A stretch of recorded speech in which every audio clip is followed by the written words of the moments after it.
Мы продолжаем наш юбилейный концерт, в котором выступают студенты и выпускники МГИМО. МГИМО «Семья», МГИМО «Фэмили», МГИМО «Финиш», МГИМО 75. Пока никто не подсчитывал, сколько же в мире хэштегов со словом МГИМО. И вот еще один и хэштег, и коллектив. МГИМО «Симфони» — это студия инструментальной музыки под руководством лауреата международных конкурсов Алексея Соболева. В исполнении студентов-музыкантов прозвучит композиция Карла Дженкинса «Палладио». Встречайте.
Дорогие друзья, сегодня мы поздравляем друг друга с юбилеем университета. МГИМО 75. Годы идут, и уже многие могут сказать о себе: я закончил МГИМО в прошлом тысячелетии, а другие вздохнут, как молоды мы были. Светлые воспоминания студенческой молодости легли в основу одноименной песни, а исполнят ее 3 баритона МГИМО. Роман Горячев, третий курсник МБДА, Рамазан Рамазанов, аспирант МГИМО и Александр Князев, второкурсник факультета МП. Встречайте!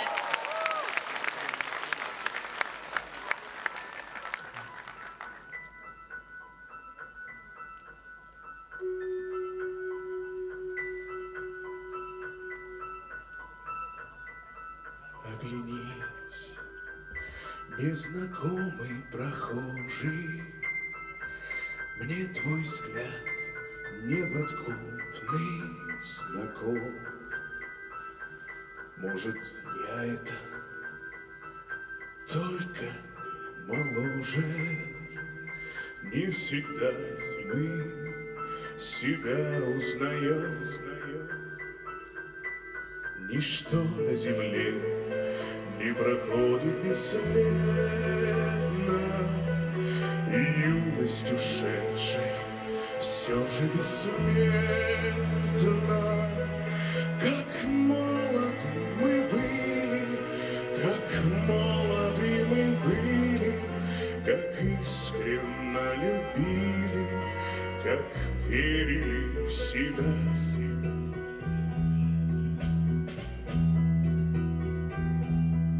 Нас тогда без усмешек встречали все цветы на дорогах земли. Мы друзей за ошибки прощали, лишь измены простить не могли. Ничто на земле не проходит бесследно, и юность ушедшая все же бессмертна. Как молоды мы были, как молоды мы были, как искренно любили, как верили в себя.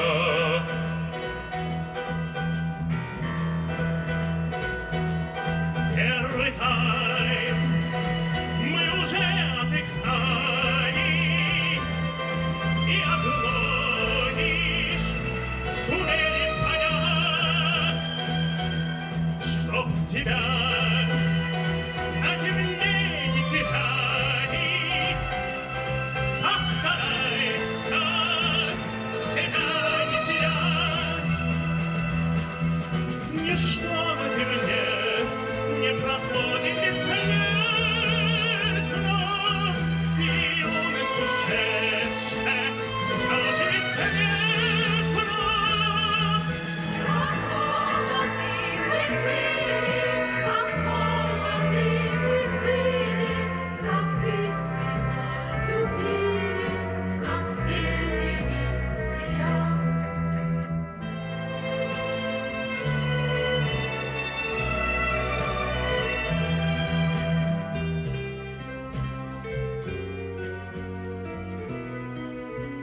себя. Небеса отгорели зорницы, и в сердцах утихает гроза. Не забыть нам любимые лица, не забыть нам родные глаза. Ничто на земле не проходит бесследно, и юность ушедшая все же бессмертна.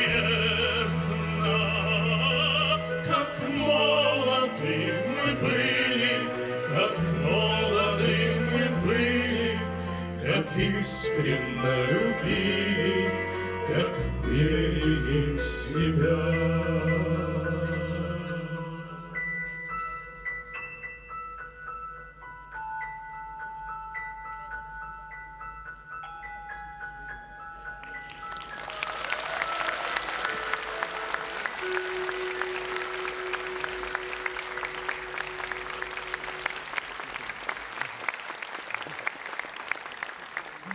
Концерт, который мы сегодня показываем, это лишь малая часть того, что могут наши студенты.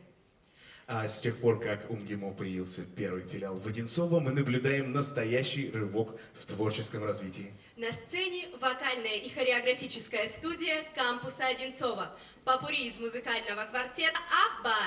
Встречайте! Take a chance, take a chance, take a chance, take a chance, take a chance, take a chance, take a chance, take a change your mind. Take a chance, I'm the best day of night. Take a chance, honey, I'm still free. Take a chance, take a chance on me. Take a chance, take a chance, let me know I'll be around. Take a chance, if you got no place to go, take a chance, take a chance, take a chance, take a chance, take a chance.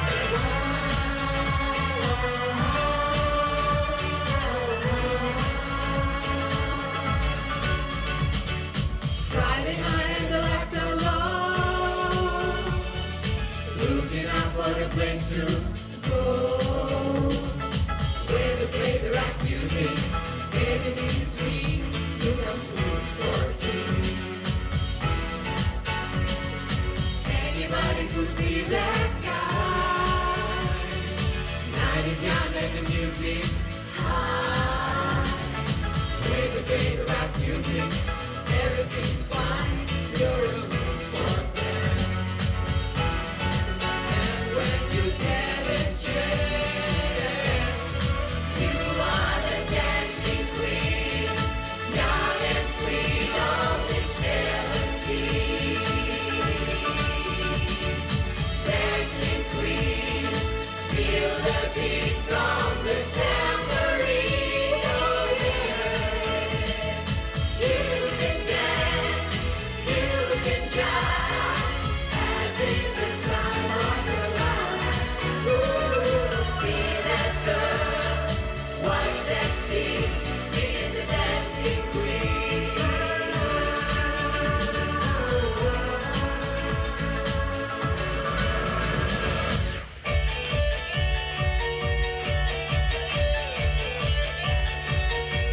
I've been cheated by you since I don't know when.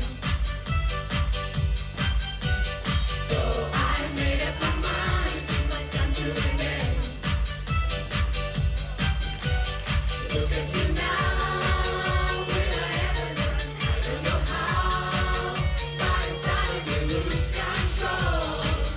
There is fire within my soul. Just one look and make it beautiful. One more look and I forget everything. Whoa, whoa, mamma mia, here I go again. My, how can I resist you?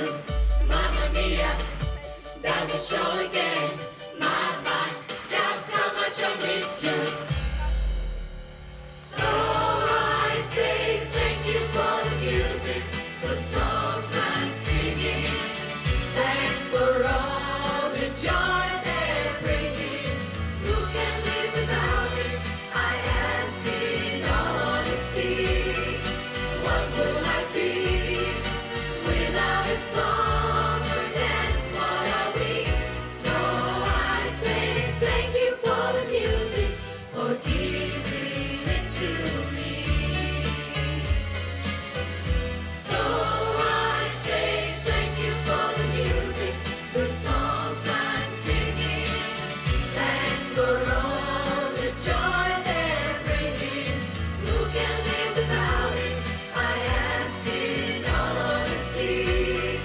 What would life be without a song or dance? What are we? So I say thank you for the music, for giving it to me.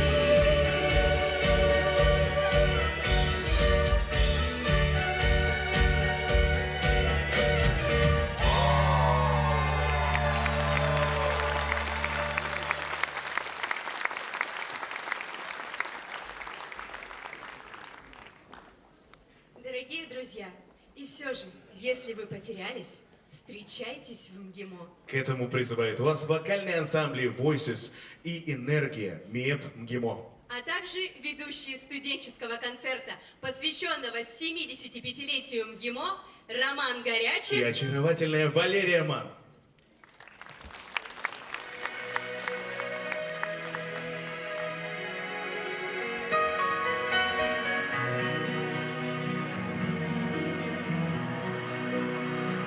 Если вы потерялись, встречайтесь в МГИМО на проспекте Вернадского, в доме с видом на мир, где изумруд смеется на время салон, где однажды друзьями стали все мы, где полощутся флаги на теплом ветру, на портах океанских паруса кораблей, сотни новых дорог здесь начало берут, пути близкие манят нас от этих дверей.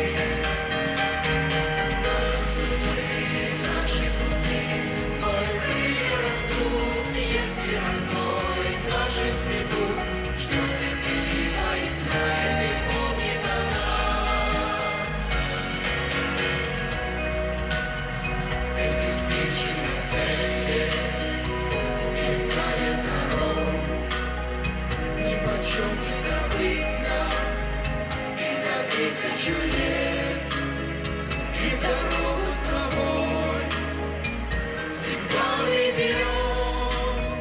Наш студенческий самый надежный билет.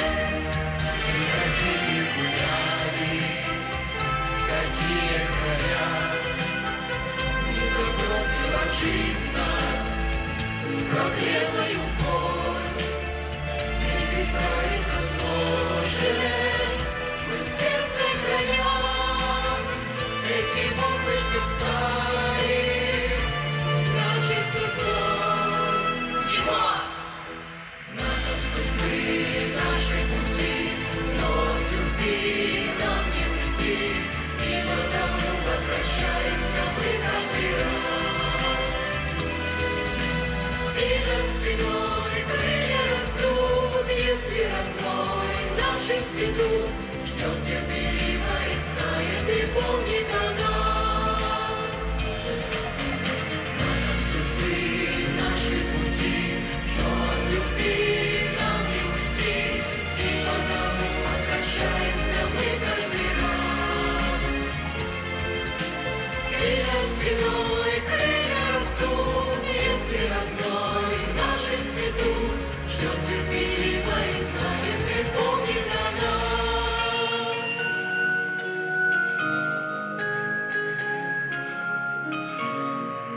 Ждет терпеливо и знает и помнит о нас.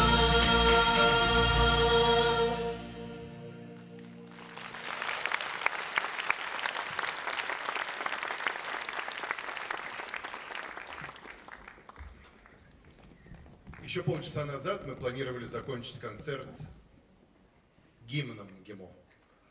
А закончим его и начнем автором гимна министр иностранных дел России, председатель наблюдательного совета МГИМО Сергей Викторович Лавров.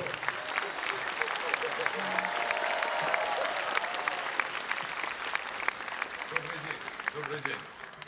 Большое спасибо. С праздником. И лишний раз убедился, что не только КВНщики и стендаперы выйдут из этих стен, но и просто блестящие солисты, музыкальные исполнители. Вот у меня прям было сейчас желание с Анатолием Васильевичем. Он бы сел за барабаны, я бы за клавишные. И мы бы сейчас вспомнили те капустники, которые мы ставили не в этих стенах, в стенах нашего старого здания, которое для нас, для всех остается намоленным, любимым. Но это здание я должен по-настоящему родным для всех тех, кто выпускался.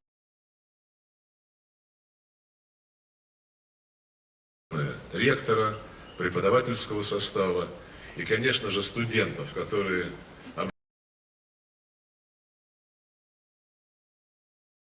нацеленностью на то, чтобы это было место для учебы, но обязательно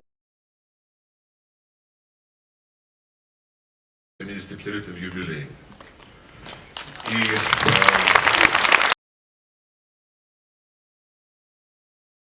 пришел, что это Российская ассоциация международных исследований, я думал, немного другой.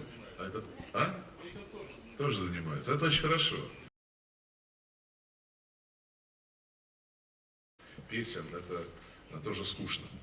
Поздравляю всех еще раз и спасибо за приглашение выступить на уже 12-м конвенте Российской ассоциации международных исследований по осмыслению того, что происходит в мире. Процессы непростые, усложняющиеся, и в этом контексте, конечно же, соединение усилий, потенциала классической дипломатии, научной дипломатии, движения в мире, мы его активно приветствуем, и, конечно же, общий контекст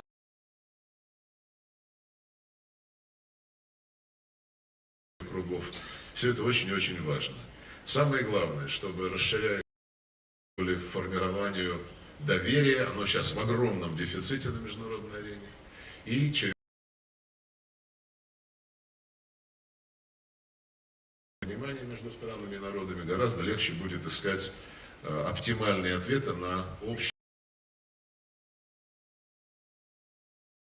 Если, конечно же, мы ценим возрастающий вклад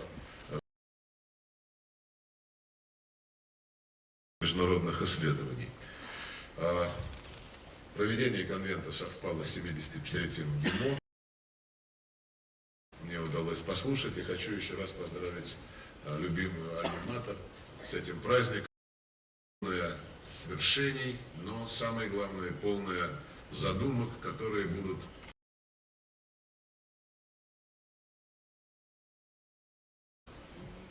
важных, самых успешных, самых эффективных не только в Российской Федерации, но и в международном плане. Уникальную педагогическую школу, которая до сих пор доказывает свою состоятельность и, что немаловажно, демонстрирует способность самосовершенствоваться, идти в ногу со временем, а то иногда и стараясь это время песни, слова о надежном студенческом билете, я бы сказал, что он еще и не только надежный, но еще счастливый.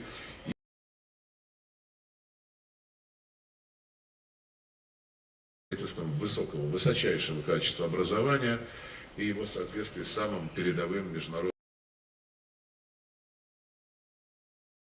наверное, самый высокий в Российской Федерации, и то, что здесь обучаются более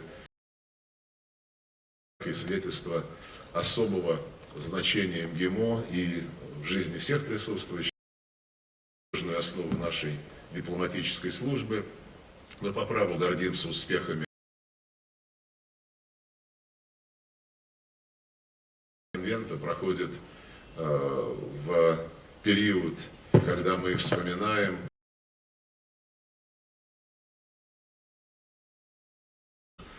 дипломатов. Наверное, это заслуживает особого упоминания. Я понимаю, что сессии, и она посвящена памяти и наследию выдающихся наших дипломатов Макова, Андрея Андреевича Громыка, Анатолия Федоровича Добрынина. Люди, которые вписали, наверное, неизгладимые страницы в историю нашей. Великие люди, которые внесли огромный вклад в обеспечение безопасности страны. Развивалось. Министерство иностранных дел бережно хранит память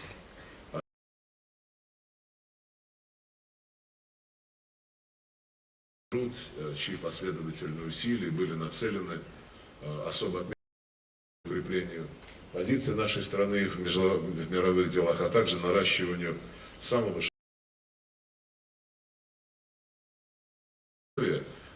Повторю, всегда для нас означают только одно: чтобы было спокойно, чтобы не было войны, чтобы была в мире стабильность и предсказуемость. Мы всегда остались в народной памяти, и юбилеи, о которых я упомянул, мы отмечаем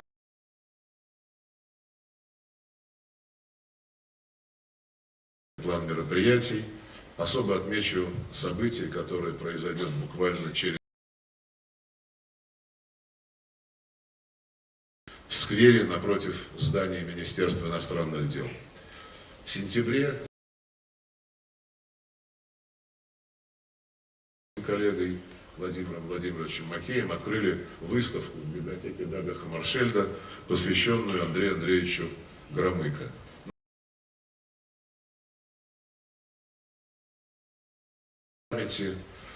Их цель, конечно же, не просто отдать должное нашим старшим товарищам,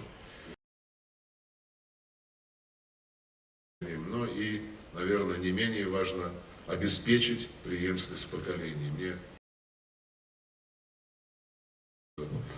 другие наши молодежи в рамках мероприятий по линии администрации президента я всегда вижу, которые хотят посвятить себя внешнеполитической деятельности, вижу интерес, вижу желание максимально глубоко проникнуть в историю, в традиции нашей дипломатии, нашей Родины, нашей страны. И это ощущение сопричастности к тому, как молодое поколение ощущает себя уже будущими хозяевами жизни, оно очень дорого стоит. Я за это всем нашим молодым друзьям искренне признателен. И сегодня, конечно, в мире ситуация непростая.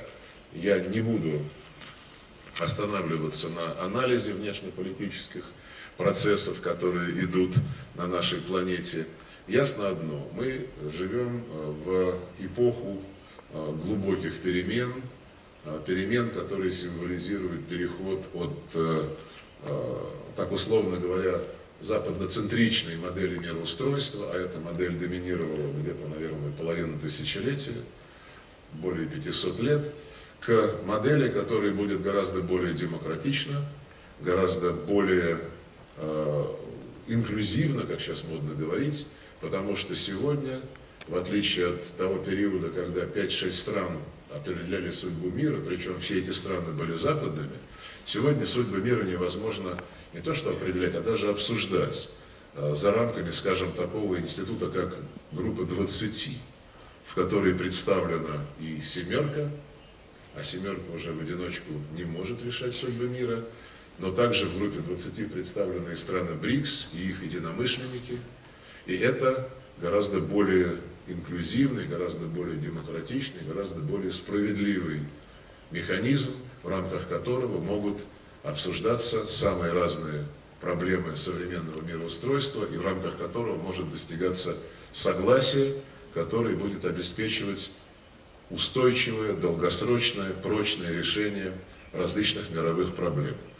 И в этом же ряду упомяну необходимость строгого уважения международного права при понимании, что созданные инструменты международного права необходимо совершенствовать. И самый яркий пример, наверное, это Устав Организации Объединенных Наций, который остается незыблемой основой международных отношений, незыблемой основой обеспечения равновесия в мировых делах. Но, конечно же, все дело, как говорится, в нюансах, а нюансы таковы, что современный мир гораздо более полицентричен, нежели тот, который существовал в момент подписания и ратификации Устава ООН. Сегодня развивающийся мир заслуживает того, чтобы его интересы были более серьезно, более глубоко учтены в тех структурах, которые созданы для руководства международными отношениями. Бурный рост новых ведущих экономических держав в Азии, прежде всего, но также в Латинской Америке, в Африке, требует того, чтобы эта новая экономическая, финансовая реальность была отражена и в структурах организации процесса регулирования мировых проблем. И вот, наверное, одна из наиболее острых задач, которая сейчас решается в Организации Объединенных Наций, это реформа ее Совета Безопасности. Конечно, если мы сейчас посмотрим на состав Совета Безопасности, когда из 15 членов 5 представляют собой членов НАТО и Евросоюза, 1/3, наверное, это и ненормально, и не демократично. Поэтому мы будем последовательно поддерживать устремления стран Азии, Африки и Латинской Америки, эту несправедливость скорректировать и обеспечить дополнительную представленность стран развивающихся континентов в этом ведущем органе Организации Объединенных Наций. Ну и, конечно, говоря об ООН, не могу не подтвердить нашу позицию, что все без исключения конфликты решатся на почве тех решений, в русле тех решений, которые принимает Совет Безопасности. Это касается и сирийского регулирования, и урегулирования кризиса вокруг Косово, Ливии, Йемена. Иранская ядерная программа, конечно же, должна решаться на основе тех договоренностей, которые были достигнуты и закреплены Советом Безопасности. И то же самое касается еще одной весьма и весьма острой проблемы современности, имея в виду напряженность в Персидском заливе. Я не буду вдаваться в детали тех решений, которые были приняты. Упомяну только в этом ряду еще и, конечно же, резолюцию Совета Безопасности, единогласно одобрившую Минские договоренности по урегулированию ситуации на востоке Украины. Африканские конфликты, их много, к сожалению, меньше их не становится, но по каждому из этих конфликтов есть надежные параметры урегулирования, которые закреплены Советом Безопасности ООН. Мы выступаем за то, чтобы Совет Безопасности продвигался по этим лекалам, по этим направлениям в самом тесном, а может быть даже более тесном, чем сейчас, взаимодействии с Африканским Союзом. Послезавтра открывается саммит Россия-Африка, первый в истории. Там этим вопросам мы уделим особое внимание.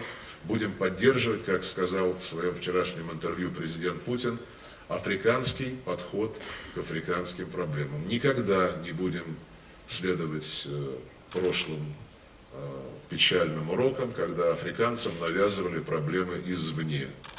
Мы будем всегда добиваться того, чтобы международное сообщество содействовало выполнению тех решений, которые принимаются самими африканцами. Можно бесконечно говорить о том, какие задачи стоят перед дипломатией, подчеркнув в заключение лишь одну вещь. Сегодня предельно ясно, что не существует военных решений мировых проблем, и что роль дипломатии возрастает многократно. Отсюда особая ответственность, которая лежит на всех на нас, кто занимается внешней политикой и по линии дипломатических ведомств, по линии парламентской дипломатии, по линии научной дипломатии, о чем мы сегодня уже говорили, и по линии общественной дипломатии.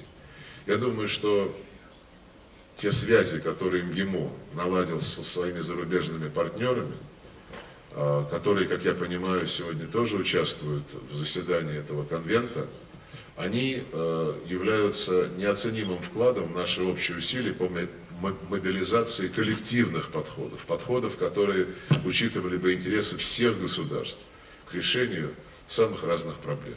И если мы будем руководствоваться соображениями общего блага для всего человечества, если мы отставим в сторону какие-то геополитические, конъюнктурные соображения, связанные с необходимостью решить какие-то внутриполитические, электоральные вопросы с учетом электоральных циклов в той или иной стране, я думаю, тогда мы добьемся результата.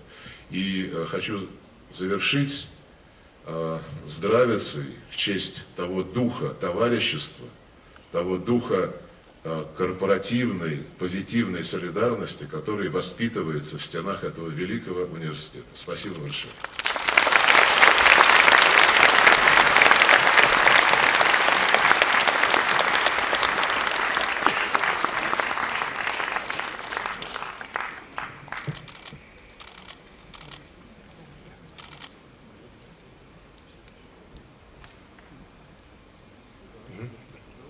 Мы продолжаем нашу работу уже конвента Ассоциации международных исследований и, собственно, приступаем к секции, к сессии, посвященной опыту и наследию дипломатии ушедшей, а на самом деле остающейся с нами эпохи.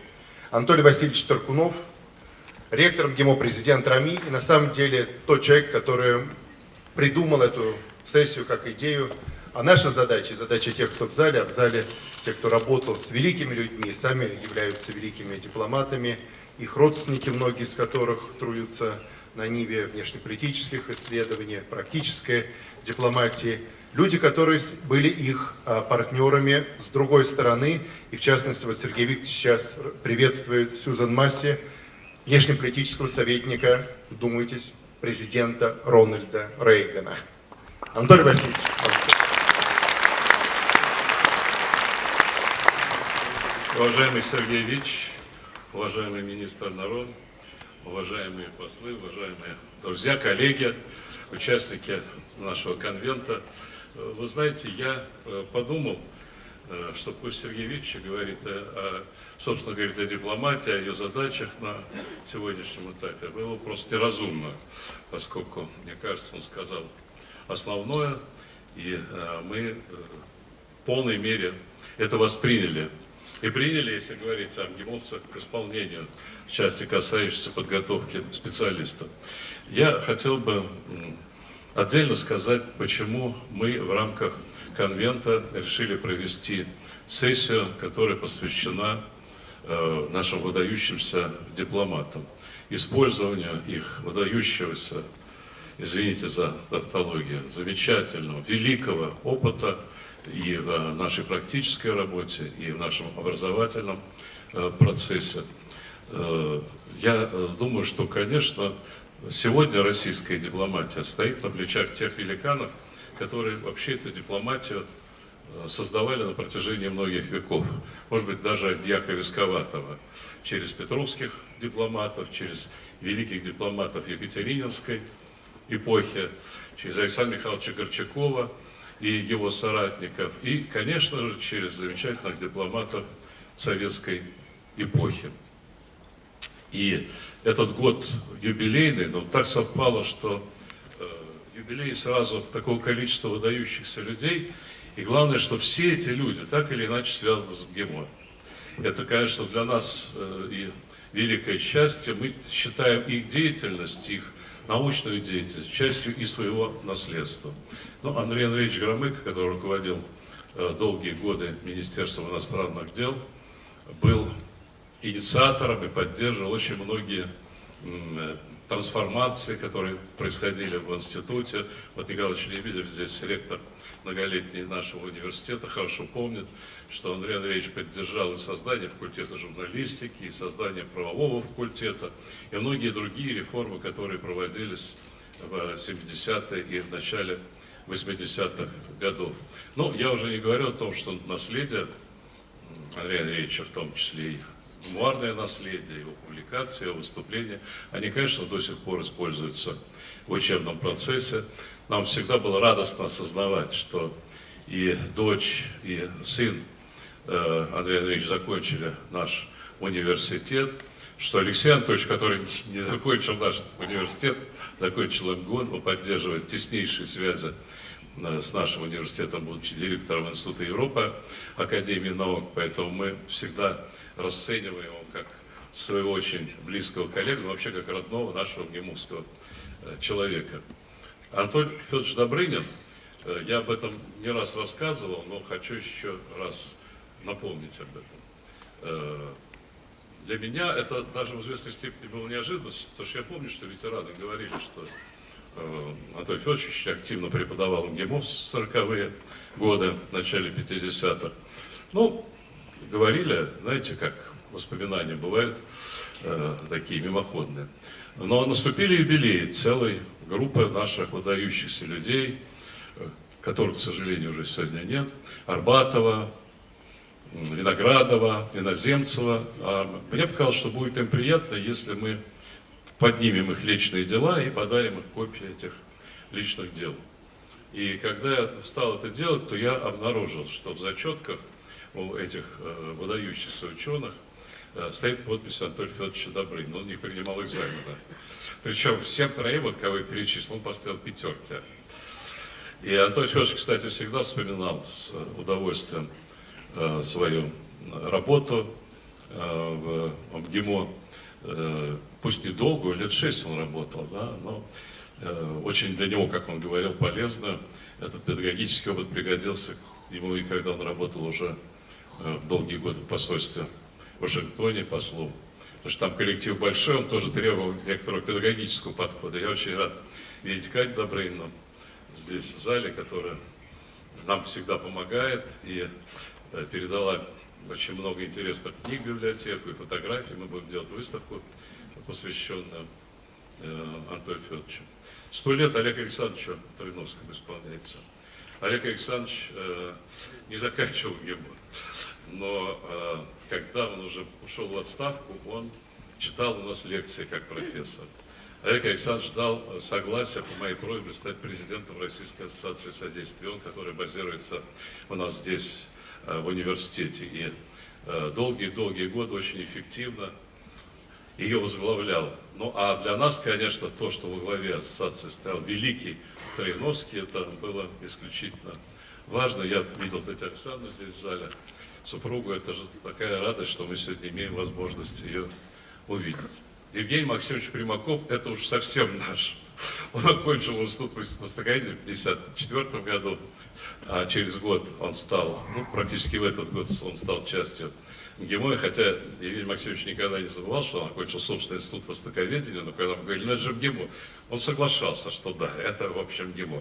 И здесь его личное дело студенческое, я тоже на день рождения ему подарил в свое время копию этого личного студенческого дела. Евгений Максимович всегда был с институтом связан, и как руководитель, и как профессор. И для нас, конечно, особенно для тех ребят, которые участвовали в его семинаре, в секционном семинаре, а это несколько групп на протяжении нескольких лет, это вообще было счастье. И я вот, знаете, никогда не забываю о том, что они, пройдя эту школу секционных семинаров, такую получили прививку, позитивную прививку к науке, не от науки, а к науке, что многие из них практически очень вскоре после окончания университета защитились и стали кандидатами наук. И я имел счастье, удовольствие с Евгением Максимовичем дружить. И я вот вижу в зале Ирину Борисовну Примакову, которую очень люблю, уважаю и очень благодарен вам за то, что вы нашли возможность прийти сегодня на это мероприятие.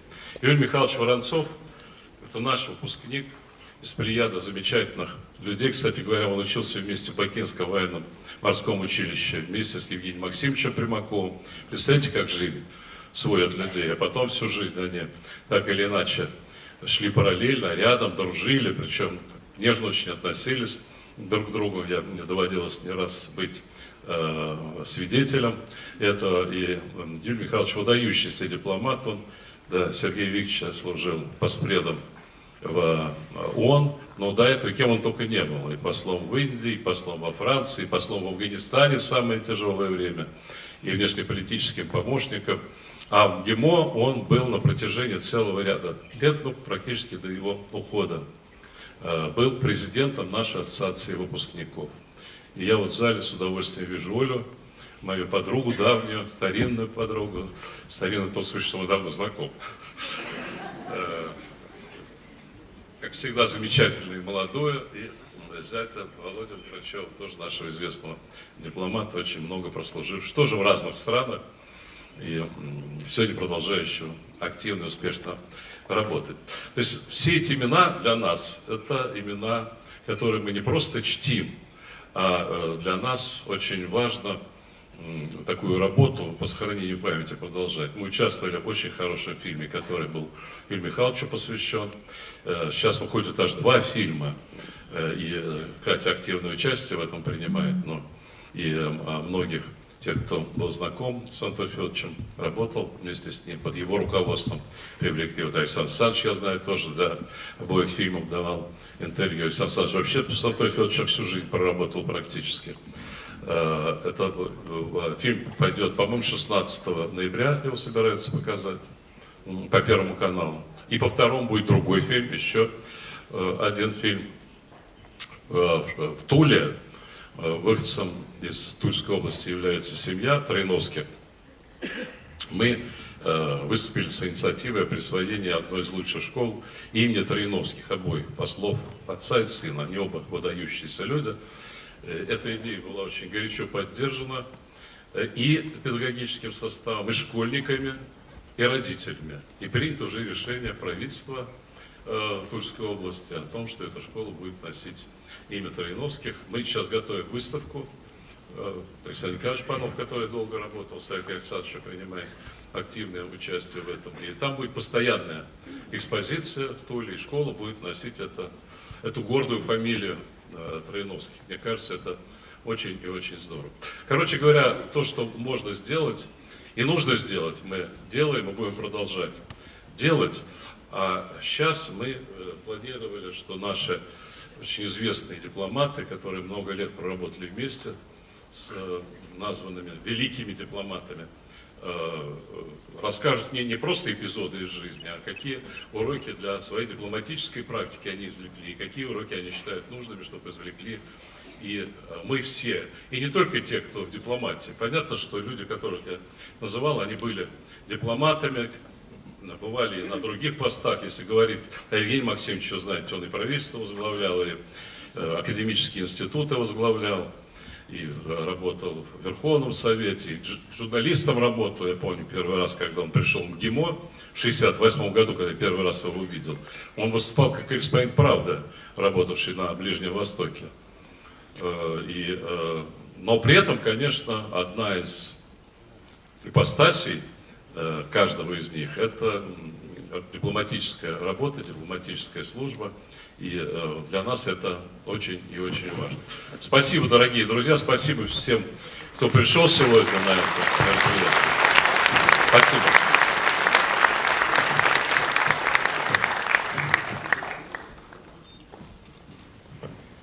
Ну что, Анатолий Васильевич, тогда действительно мы сейчас уже начинаем рассказ о дипломатах. У нас еще Эйдар Слуцкий, но я думаю, он сейчас послушает и прокомментирует, как человек из настоящего, но уважающий прошлое. И действительно уже анонсированный Алексей Анатольевич Громыко, директор Института Европы Российской Академии Наук, на самом деле председатель Ассоциации европейских исследований, человек, который действительно постоянно преподает у нас в МГИМО, читает мастер-классы. Давайте.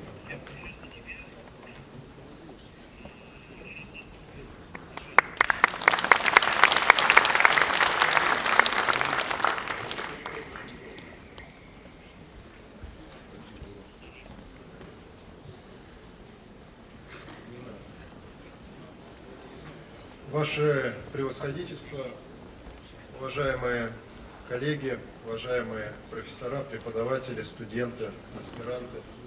Для меня огромная честь выступать на форуме, где слились такие великие даты, крупные и значимые, как юбилей ГИМО, как очередной конгресс РАМИ. И тема, которая объединяет всех, видимо, все поколения, которые находятся в этом зале, это память о выдающихся дипломатах.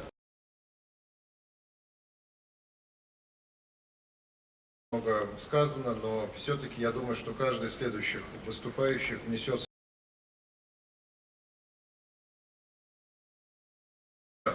и артистического начала нашего форума очень трудно. Я имею в виду выступления молодых коллег, речь нашего министра.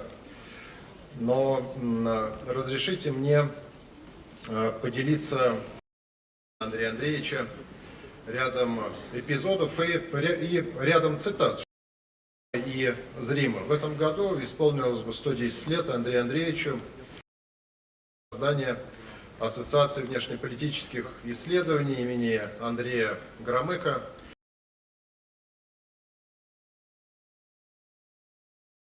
Стали Институт Европы, Российской Академии, МГИМО. И лестно и радостно, что почетным председателем Лавров. Теперь все-таки менее интересному изложению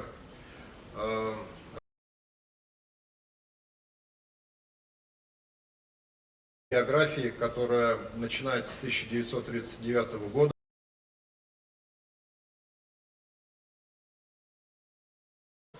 И действительно, то была яркая, только в 1934-м, в возрасте 25 лет,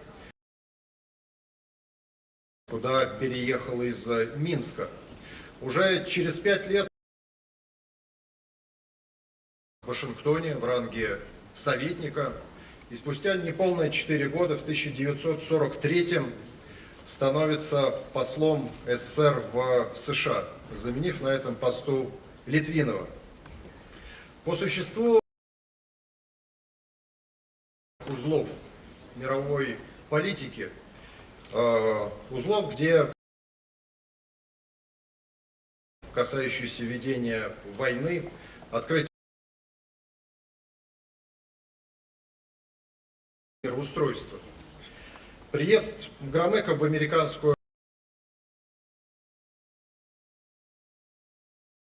мировой, но задолго до окончания стран,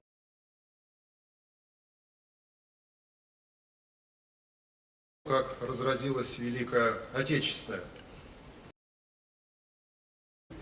заставляли их мобилизовать все в повороте событий. Работа Громыка в США мира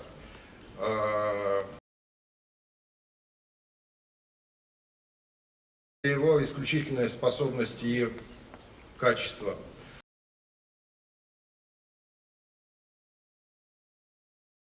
Его долю обстоятельствах обрел его дальнейшие успехи и достижения.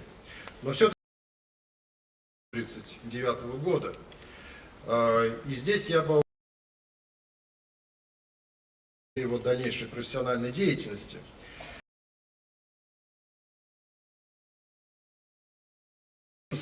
Немцев на Гомельщине в 1918 немцами, когда пытался Громыко вспоминал, уже тогда в моем сознании запала мысль, что Матвеевич воевал дважды, в русско-японскую и в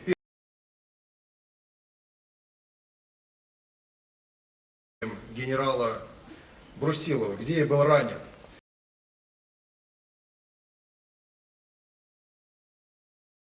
Евгеньевна в 1941-м оказалась в зоне. Андреевич успел приехать Великой Отечественной войны, погиб единственный любимый брат Аркадий. Вся последующая деятельность Громыка на государственных постах зиждилась на двух постулатах, насколько я это вижу. Не допустить ничего, что придавало бы память колоссального количества жертв советского народа, и сделать все, чтобы предотвратить новую большую войну. Отсюда его знаменитая максима «лучше 10 лет переговоров, чем 1 день войны». Ну и несколько штрихов к дипломатическому наследию Андрея Андреевича. Неизменной была установка министра на основательность ведения мировых дел, на хладнокровие и прагматизм, на поиск развязок и компромиссов. Он далеко не был господином «нет», как прозвали его на Западе, и вы это прекрасно знаете. Громыко был таким же человеком принципа, как и прагматизма. Такое сочетание подходов, во многом сформировавших фирменный стиль дипломатии Громыка, можно объяснить не только чертами характера и профессиональными навыками, приобретенными им уже в зрелый период жизни, но и обстоятельствами воспитания и детства. А детство он провел в семье ветковских староверов. Постоянно в выступлениях министра звучал тезис о разумном балансе интересов сторон. Он был приверженцем политики здравого смысла, дипломатии как искусству возможного, инструменту достижения равновесного состояния международных отношений с опорой на систему сдержек и противовесов. Итоги знаменитого Хельсинского совещания 1975 года Громыко характеризовал на сессии ООН в 1975 как тщательно взвешенный баланс, обоснованный компромисс. В области разоружения он отмечал необходимость реалистического подхода, призывал к поиску таких решений, которые становятся, я цитирую, практически достижимой задачей. Такие формулировки кто-то может сказать близки к реал-политик, но я считаю, что абсолютно не совпадают с этой категорией. Реал-политик, как правило, ассоциируется с циничным прагматизмом, свободным от идеалов, тяготением к установке «цель оправдывает средства». Но для Громыка идеалы в жизни играли огромную роль. Почитайте его двухтомник «Памятное». Хотя эти идеалы при проведении внешней политики не превращались в догмы, а находились в рамках здравого смысла. В дипломатической работе Громыко, та школа дипломатов, которую он создал, отвергала методы наскока, кавалерийской атаки, импровизации по крупным вопросам, решения проблем одним махом. Громыко призывал не провозглашать тезис «все или ничего», это цитата, а отбирать одну за другой те проблемы, по которым согласие достижимо уже на данном этапе, и решать их. Но все-таки одним из немногих догматов, которым он все-таки руководствовался на своем профессиональном пути, был железобетонный принцип равной безопасности. Хотел бы заострить внимание на еще следующем вопросе.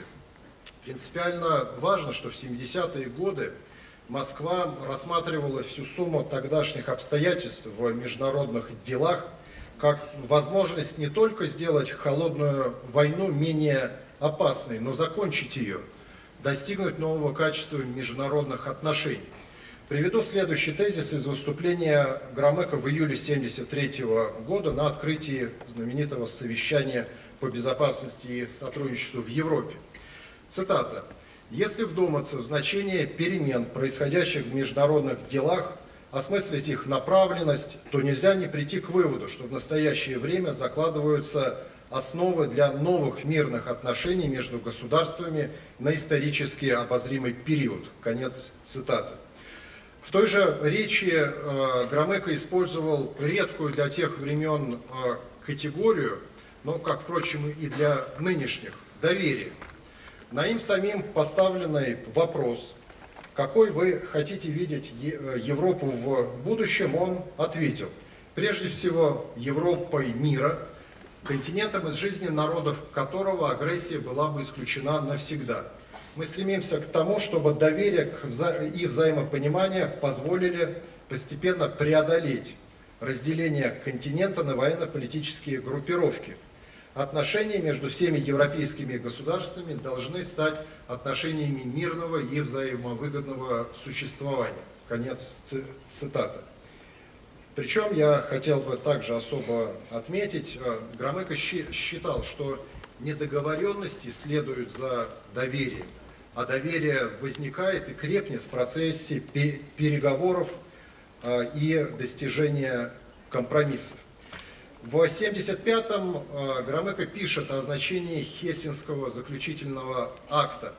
В результате совещания была достигнута новая степень доверия между государствами вследствие некоторых договоренностей, дополняющих разрядку политическую разрядкой военной. Конец цитаты. Эти настроения и ожидания Москвы основанное на уверенности в том, что принципиальное изменение международных отношений возможно в условиях мирного сосуществования, надо сказать, продержались достаточно долго. Через 2 года после подписания заключительного акта Громыко выступает в сентябре 1977 года в ООН и приводит слова из речи Брежнева в январе того года в Туле, которые Громыко и вложил в свое время в речь генерального секретаря. Цитата. «Разрядка – это прежде всего преодоление холодной войны, переход к нормальным, ровным отношениям между государствами. Разрядка – это определенное доверие и умение считаться с законными интересами друг друга». Конец цитаты. Более того, в ситуации нового качества международных отношений в Москве были готовы идти дальше, даже пересекая до тех пор непререкаемый принцип мирного сосуществования. На пресс-конференции в Москве в марте 1977 года Громыко так рассуждал о желательном формате отношений между СССР и США. Цитата. «Мы хотели бы видеть стабильность в наших отношениях, основанных на принципах мирного сосуществования. А еще лучше дружественными». Конец цитаты. Взаимное признание характера советско-американских отношений как дружественного, по мысли министра, подтолкнуло бы обе стороны к пересмотру и соответствующих идеологических установок. В СССР принципа мирного сосуществования, а в США взгляда на сотрудничество с Советами как на неизбежное зло. Позже мы знаем, что в 90-е годы и в самом начале 21 века ситуация тех лет по-своему повторится. Вновь появится возможность перейти к новому качеству отношений между Россией, США и Западом в целом в условии отказа от устаревших идеологических постулатов и снятия кардинальных различий общественно-политических систем.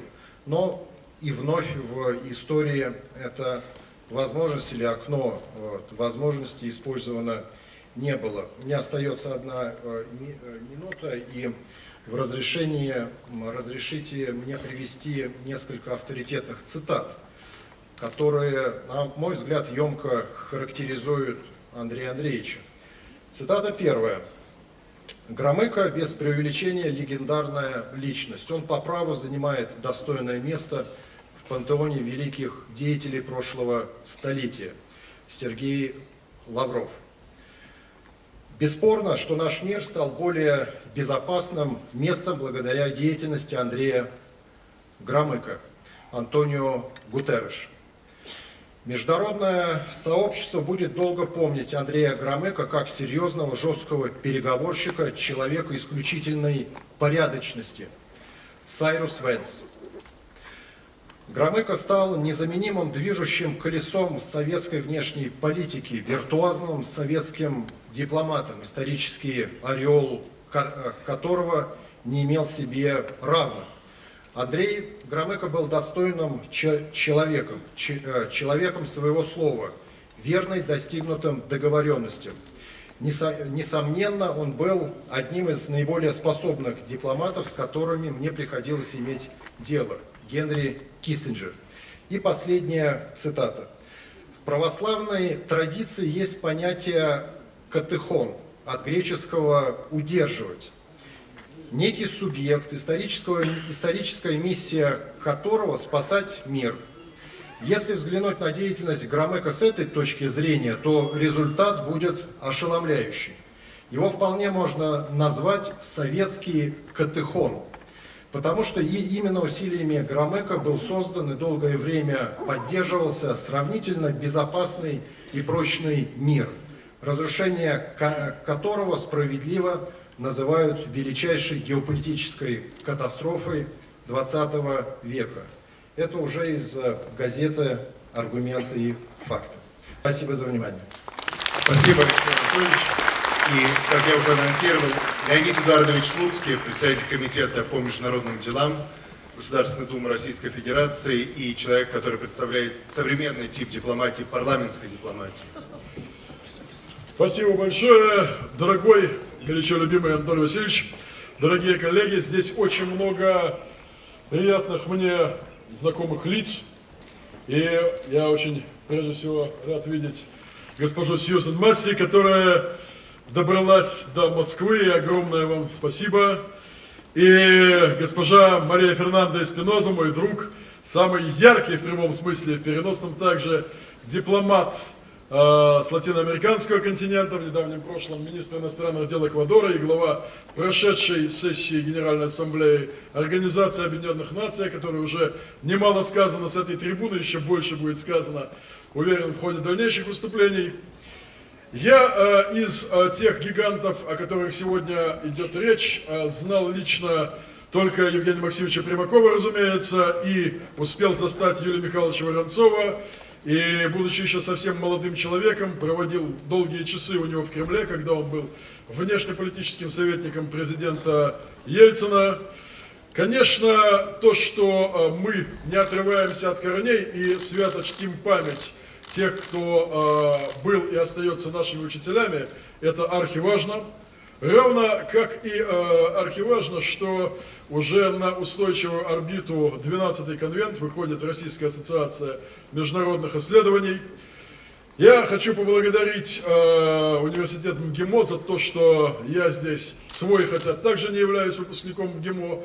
Но вместе с МГИМО мы реализовали большое количество интереснейших проектов, которые живут и развиваются. Это и Московская международная модель Организации Объединенных Наций, и многие крупнейшие форумы, которые мы сумели создать в течение последних 2 созывов Государственной Думы, форум развития парламентаризма, и который, наверное, по размерности уступает сегодня только Ассамблее Межпарламентского союза, и Евразийское совещание спикеров парламентов, которое объединяет в плоскости парламентской дипломатии многие интеграционные процессы в разных уголках Большой Евразии, и новый формат, который уже провели недавно в 3-й раз, совещание спикеров парламентов по борьбе с международным терроризмом. Все это делается, все это готовится и реализуется в теснейшем сотрудничестве с МГИМО, с его преподавателями, учеными,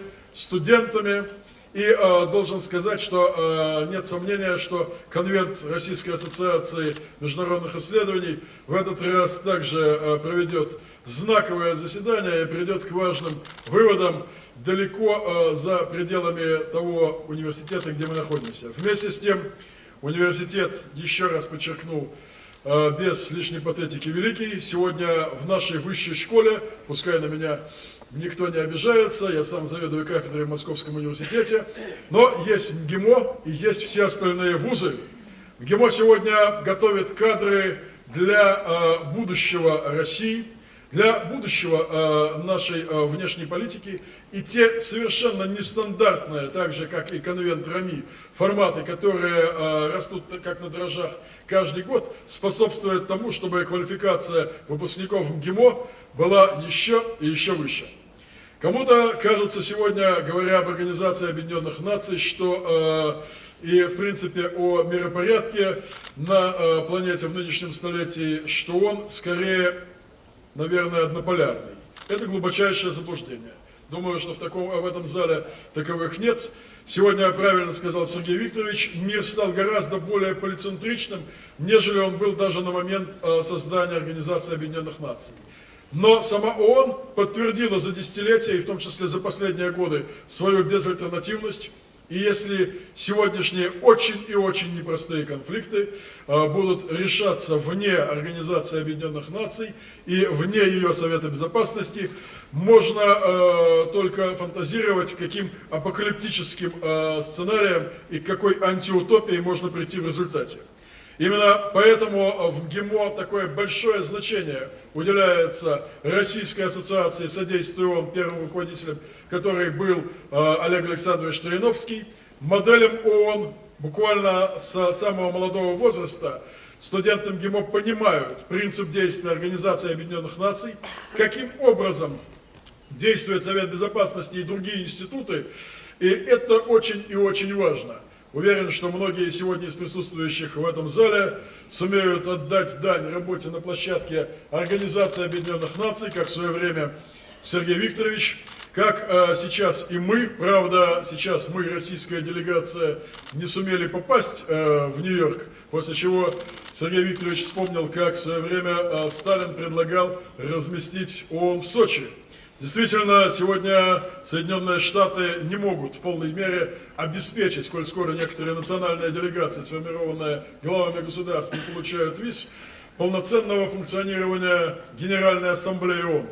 Вместе с тем это нисколько не умаляет ее важности, и Организация Объединенных Наций в мировой архитектуре 21 столетия, безусловно, должна остаться главенствующей международной организацией, и мы будем делать все от нас зависящее, в том числе и в плоскости той самой парламентской дипломатии, где я работаю, чтобы поддерживать ООНовские институты и те программы, которые у нас существуют. Мария Фернандо Эспиноза в свое время учредила некоторые из этих программ, которые успешно развиваются. Я хочу пожелать 12-му конвенту Российской ассоциации международных исследований очень плодотворной, в этом нет сомнения, работы. И уверен, что выступающие после меня расскажут очень и очень интересные вещи о тех действительно гигантах, руководителях, исследователях, тех, кто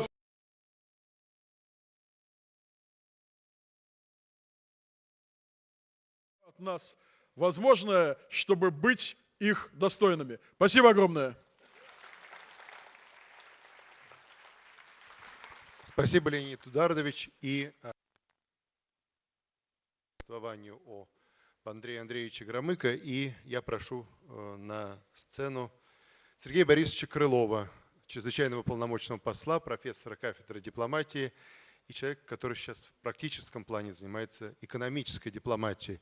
Я единственное хотел бы попросить все-таки придерживаться, с одной стороны, регламента, а с другой стороны, если это сессия о личностях, об их наследии, может быть, останавливаться на каких-то элементах, ну вот таких более приватных. И Анатолий Васильевич вот хочет, по-моему, призвать к этому же. Нет, он хочет вот регламент посмотреть. Сколько на вас? 10 минут. Спасибо большое. Я совершенно согласен с тем, что нам не стоит повторять все эти академичные статьи, книги, которые написаны о тех людях, о которых мы говорим сегодня. Их написано очень много, и каждый из нас наверняка очень многое читал. Лучше давайте вспомним, что это были за люди. Андрей Андреевич Громыко. Человек, который на протяжении, без малого 50 лет занимался тем, что создавал миропорядок после Второй мировой войны. И вот теперь представьте себе мое ощущение, когда в 1979 году, будучи 29 лет от роду, я попадаю к нему в кабинет. Передо мной культовая фигура, безусловный авторитет. Человек в представлении тех, кто с ним не имел прямого дела, не общался, человек замкнутый, человек угрюмый, человек, к которому подойти-то боязно, не то что начать говорить с ним. Немножко мне помогло то, что я его хорошо помнил и помню сейчас, еще совсем молодым, начало, середины 50-х годов, когда он только-только построил свою дачу в Мидовском поселке во Внуково, очень скромную по тем временам, а уж по теперешним временам вообще сравнивать не с чем. И иногда по вечерам в субботу Лидия Дмитриевна и Андрей Андреевич выходили со своего участка и присоединялись к компании прогуливающихся по дорожкам соседнего дачного участка «Советский писатель», где жили такие люди, как Орлова и Александров, Ильинский, многие-многие другие. И вот у меня сейчас, как сейчас, перед глазами стоит картина того, как Андрей Андреевич в прекрасно сшитом костюме, при галстуке, прогуливается в этой компании. И чувствуется, что ему доставляет удовольствие быть с этими людьми рядом, говорить с ними, слушать их. Вообще, мне кажется, это будет очень большой ошибкой думать, что для Андрея Андреевича не существовало в жизни ничего, кроме работы. Хотя, да, конечно, это была основная часть его жизни, которой он занимался с утра до вечера, без суббот и воскресений. Но ведь были же какие-то отдельные часы, отдельные минуты, когда он мог отвлечься от своей работы.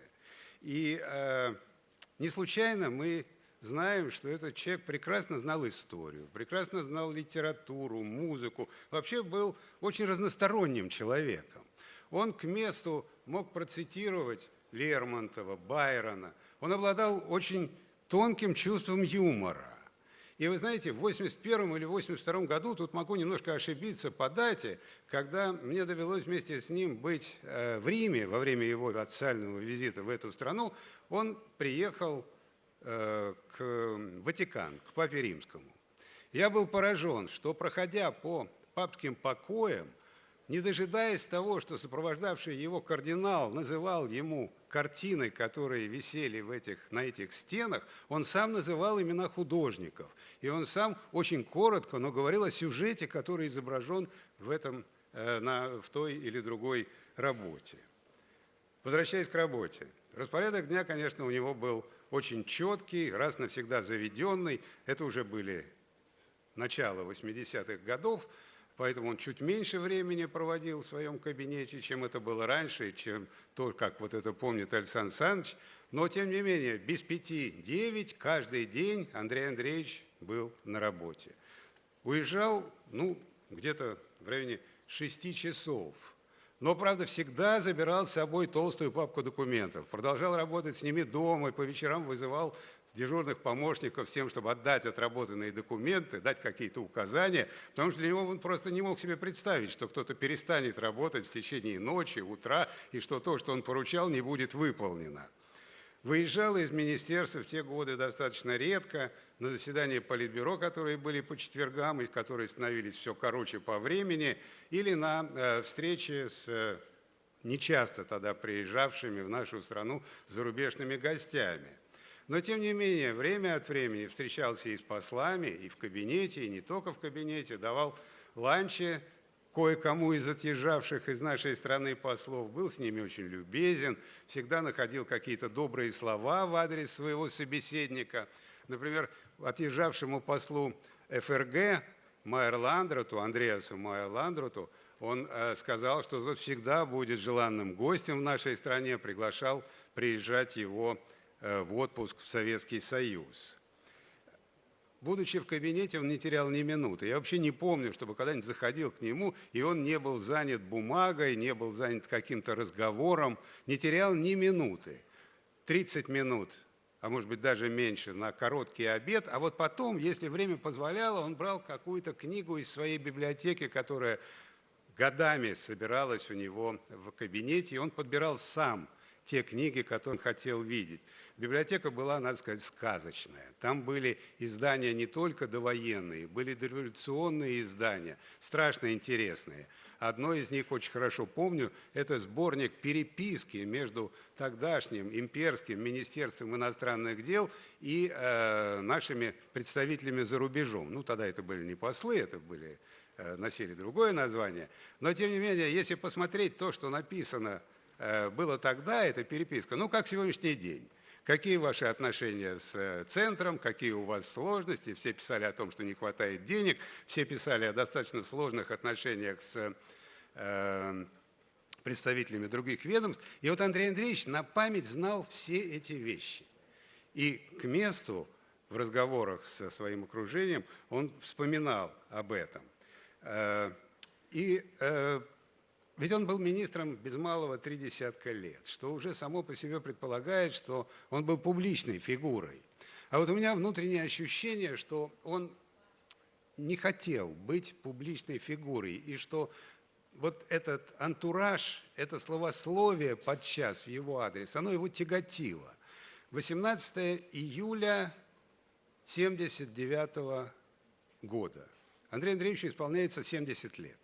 Можете себе представить, какая толпа, какая очередь выстраивалась к нему в кабинет для того, чтобы его поздравить. Министры, академики, члены правительства, ученые, кого только не было. Каждый нес большой адрес. и, естественно, зачитывал. И вот из раза в раз он слышал о том, что о нем думают другие. Можете себе представить, как это все было написано. И вот где-то уже в середине дня, когда я заходил к нему с докладом о том, что вот пришел очередной посетитель, мне чувствовалось, что ему очень хотелось прервать всю эту череду. А в то же время он, как мне помнится, любил выступать. Ему доставляло удовольствие выступить, скажем, перед активом министерства в большом, еще большем, чем этот зал на первом этаже нашего министерства с красными креслами. Говорил свободно, говорил без бумажки. Каждая фраза отточена, каждая фраза логично вытекает из того, что он сказал до этого. Чувствовалась внутренняя домашняя работа, подготовка к каждому такому выступлению, хотя никаких бумажек перед ним не было. А вот другое дело, когда он работал над своими публичными выступлениями на той же самой Генеральной Ассамблее ООН. Вот здесь он многократно возвращался к тексту, правил его, оттачивал каждую фразу, добивался того, чтобы все было предельно ясно и предельно понятно. И точно так же он вел себя на переговорах. Он буквально изматывал своего собеседника, навязывая ему ту логику, внутреннюю логику, которую он вкладывал в эту встречу, в это выступление. Уже много лет спустя, когда я работал в Германии, по ходу одной из встреч с Геншером, который, в свою очередь, тоже 28 лет был министром иностранных дел этой страны и многократно встречался с Андреем Андреевичем, я у него спросил, что он может сказать о нашем министре. Вот здесь я позволю себе процитировать свои записи того времени. Мне Геншер ответил: «Наши встречи нередко сводились к тому, что каждый из нас упорно повторял свои позиции и никак не хотел согласиться с аргументами собеседника. Но при этом я чувствовал, что ваш министр внимательно прислушивался к тому, что я говорил, и наверняка потом искал или чем подкрепить свои позиции, или в чем он может со мной согласиться. Но никогда не шел мне навстречу сразу, беря паузу до следующей нашей беседы. А вот закончил Геншер очень интересно, на мой взгляд. Он сказал, что Германии очень повезло, что Андрей Андреевич не участвовал в переговорах об объединении этой страны, поскольку иначе эти переговоры были бы значительно сложнее и, скорее всего, завершились бы совсем другим результатом. Нагрузки у Андрея Андреевича были, конечно, колоссальные, физические нагрузки и моральные нагрузки. Ну, вспомните то время, в которое он работал, в котором он жил. Но выдерживать эти нагрузки, наверное, ему помогало то, что он был человеком, может быть, даже аскетичным в еде, никакого табака, никакого алкоголя, хотя в те годы, прямо скажем, люди в его окружении не чурались этих вещей. За пару лет до ухода из министерства, как известно, он взялся за свои мемуары. Очень о многом, конечно, не сказал, очень многое сейчас и не восстановишь из того, что он знал, и очень мало он писал и говорил о самом себе. И, наверное, поэтому особенно ценно, когда мы натыкаемся на какие-то, встречаемся с какими-то людьми, которые его знали, и которые могут рассказать, пусть о самых мимолетных вещах, но которые остались у них в памяти. Вот еще одну цитату позволю себе, очень короткую. То, что говорила одна испанская переводчица, которая переводила ему его беседы в Мадриде, когда он приезжал туда с визитом. Ее имя Пуик. Вот что она пишет. «Для большинства людей переводчик – это чек-функция. Многие спикеры их даже не видят, но это естественно и нормально, потому что у них свои дела. Но Громыко, пишет она, поразил меня своим отношением к представителям этого ремесла. После визита в Испанию, уже возле самолета, он начал со всеми прощаться. Я поняла, что я уже не нужна, и немножко отошла в сторону, чтобы не мешать. Громыко со всеми попрощался, начал подниматься по трапу, но вдруг остановился, увидел меня, спустился, протянул руку и сказал: «Спасибо за хороший перевод». Такого я никогда не видела. Вот маленький, но очень характерный эпизод для Андрея Андреевича. Он был очень внимателен к людям. Он все подмечал. Он, кстати говоря, прощал людям их слабости, а эти слабости есть у каждого из нас, и были у тех, кто работал вместе с ним. Нам очень повезло, тем, кто работал с ним, очень повезло в жизни. Это была колоссальная удача. И повезло не только потому, что мы работали вместе с ним, не только потому, что это была прекрасная школа, но и потому, что мы имели возможность встречаться с целой плеядой замечательных людей, которые были вокруг него. Вот сегодня мы еще будем говорить о них. Это был подарок, преподнесенный жизнью. Роскошный подарок роскоши человеческого общения. Так получилось, что я проводил его до машины, когда он уезжал из министерства, когда он последний раз был в этом здании на Смоленской площади. Через несколько дней встречал нового министра. Это начиналась другая совершенно жизнь, другая совершенно эпоха. Ну, получилось так, что потом я встречал третьего министра, Евгения Максимовича Примакова, с которым тоже, к счастью для себя, проработал несколько лет очень тесно. Я очень благодарен ему за то внимание, которое он уделял и мне в эти годы. Я говорил о том, что нам довелось общаться с разными людьми, замечательными людьми, и многому у них учиться. Добрынин, прилетая в Москву в командировке, не сразу шел в кабинет к министру, он сначала шел к нам в рабочую комнату секретариата, смотрел документы, спрашивал о том, о сём, о жизни, бросал какие-то реплики. Одну фразу, помню его всю жизнь, старался следовать этому сам. В дружбу надо постоянно инвестировать. Юрий Михайлович Воронцов, также сидя на этом продавленном диване, слушая наши какие-то разговоры, сказал: да не обращайте вы внимания на те пустяки, которые вокруг этого. Думайте широко, и тогда все у вас получится.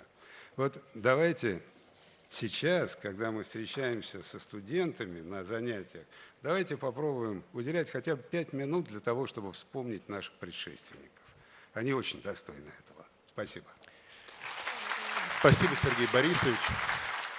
И сейчас уже несколько раз цитировали, благодарили за то, что она к нам приехала. Сьюзан Масси, внешнеполитический советник Рональда Рейгана. Давайте я вам помогу подняться на сцену.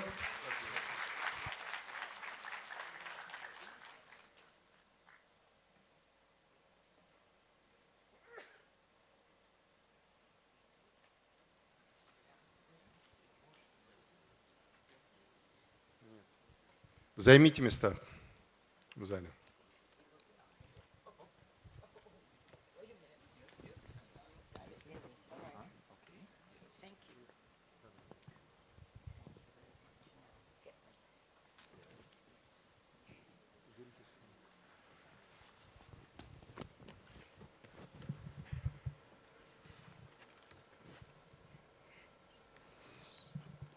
Well, hello everybody. Большое спасибо, что вы пригласили меня сегодня говорить перед вами. И это, конечно, очень важный день, юбилей 75 лет имаму. Это первый раз, что я видела эту удивительную школу. Now, я только что приехала из Америки несколько дней тому назад. Значит, простите меня сейчас, если я не смогу говорить по-русски все время, потому что все-таки на целый год я ни одного слова на русский не слышала, и из-за этого, конечно, сейчас мне нужна практика. So, I shall continue in English. Anyway, I was told 10 minutes. I know I can do that. I am, you see, an international person. I am Swiss. I happened to be born in America, so I'm an American. But I have traveled all over the world, and I am really an international person. I now, just to give you, I know many people here have no idea who I am or what I did and what I do. I am a writer. That's what I do. I have no other job. I write books. I've written about 6 books, 5 of them about Russia. I live in a very small town in Maine, our northernmost state. Our state is very big, not too many people in it. And it's a very small town. It's named Blue Hill. And there we have no buses, we have no taxis, we have no transportation of any kind. We have no planes, we have no trains. Everybody has to get around in their own cars. It's a town mostly of fishermen, very ordinary people, but very good lobsters is what they get. They're fishermen. And then there are quite a few artists, because in this, a lot of people like to come up now and live in these woods of Maine. But basically, I live in the woods, and all by myself, and I have a Russian cat. And I got her I got her in St. Petersburg, and she has lived with me ever since. So, everybody, there are two questions that I'm always asked anywhere I go in the United States, and that is, why Russia? And the other question is, how did you meet President Reagan? Those are the two questions. Now, why Russia is a very long story, because all stories that are involved with Russia are long. What happened, and I know that, and so when I first came, we were finishing a book called Nicholas and Alexandra with my first husband, Robert Massey. Anyway, I came and I wondered what it would be like. And when I got out of plane in 1967, I smelled the air and I said, I like it. And I don't know why I like it. I just liked it. And then we went to the Astor. It was a very dark city then. There was no lights. It was very depressing, very little food. And at that time, we were restricted as individual travelers to stay only 3 days. We could only stay 3 days.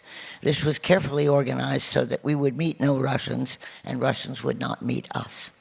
But I looked out of the window at the beautiful cathedral of St. Isaac's, and I said, I like it. And I did, and I didn't know anybody. But guess what? Things happen wonderfully in Russia. A poet met me in a palace. And from that time forth, this poet, Konstantin Kuzminsky, I met him. I met all the poets and all the artists and all. This was very unusual for that time. And very simply, I can say, I met everybody. Of course, it was very difficult for them to read their poems. I, at that time, knew no Russian at all except the alphabet and a few things.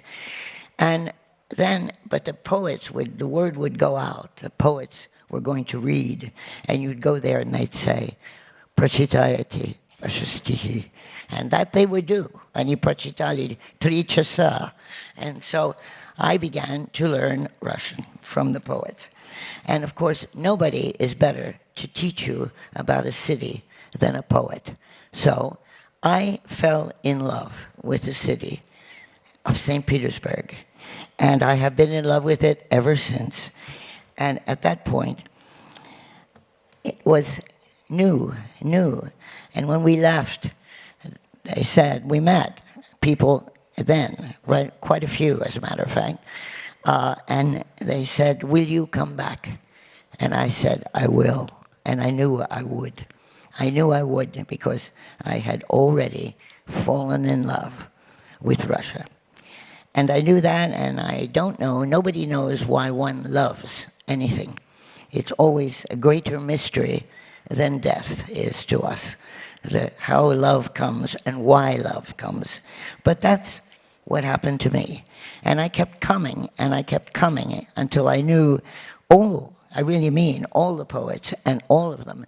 And by this time, I knew how hard their life was and what was happening. And I got to know more and more, because something very important in my life, my son was born with hemophilia. There was no hemophilia in our family at all. It was disaster. It seemed like disaster, but it was really the beginning of all my adventures in Russia. So, anyway, that is a little bit about me. By the time when I first came, of course, I never knew that things would change like this. I never knew what would happen to me. But in the end, in 1983, when I came, I knew by that time that America was 100% wrong about you, as they are now, but 100% wrong. And so I decided, well, I better go see the president and tell him that they are wrong about what they know. That is not an easy thing, but I told you I'm Swiss and very stubborn, and I thought I will do it. I finally did. It took me quite a long time, but I knew many senators. So one of them, finally, from Maine, came back from a visit to Russia.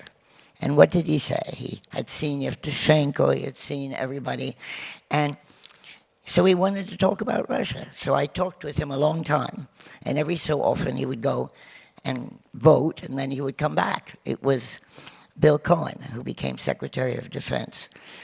Anyway, at one point, he just said, well, you ought to see Bud McFarlane.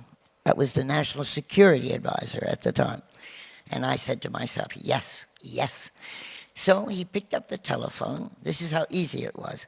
Picked up the telephone and said, hello, Bud. I've got this girl, this woman here who knows a lot about Russia. I think she should see you. Well, they said, okay, 20 minutes. He was a Marine colonel. So I went home. I really worked.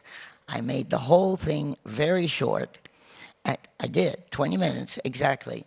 And I came in and I gave him my 20 minutes and I told him what I thought and what was wrong with what we were doing with the Soviet Union then, because at that time we had no relations. In 1983, the last relations stopped. We had no relations with the Soviet Union for the first time in 14 years. So it was pretty bad. And I told them what I thought, and I said that one of the most important things was contact, i.e. the cultural exchange, which had dropped. You had dropped it, everybody, everything. It was really cold. And Reagan was in the White House.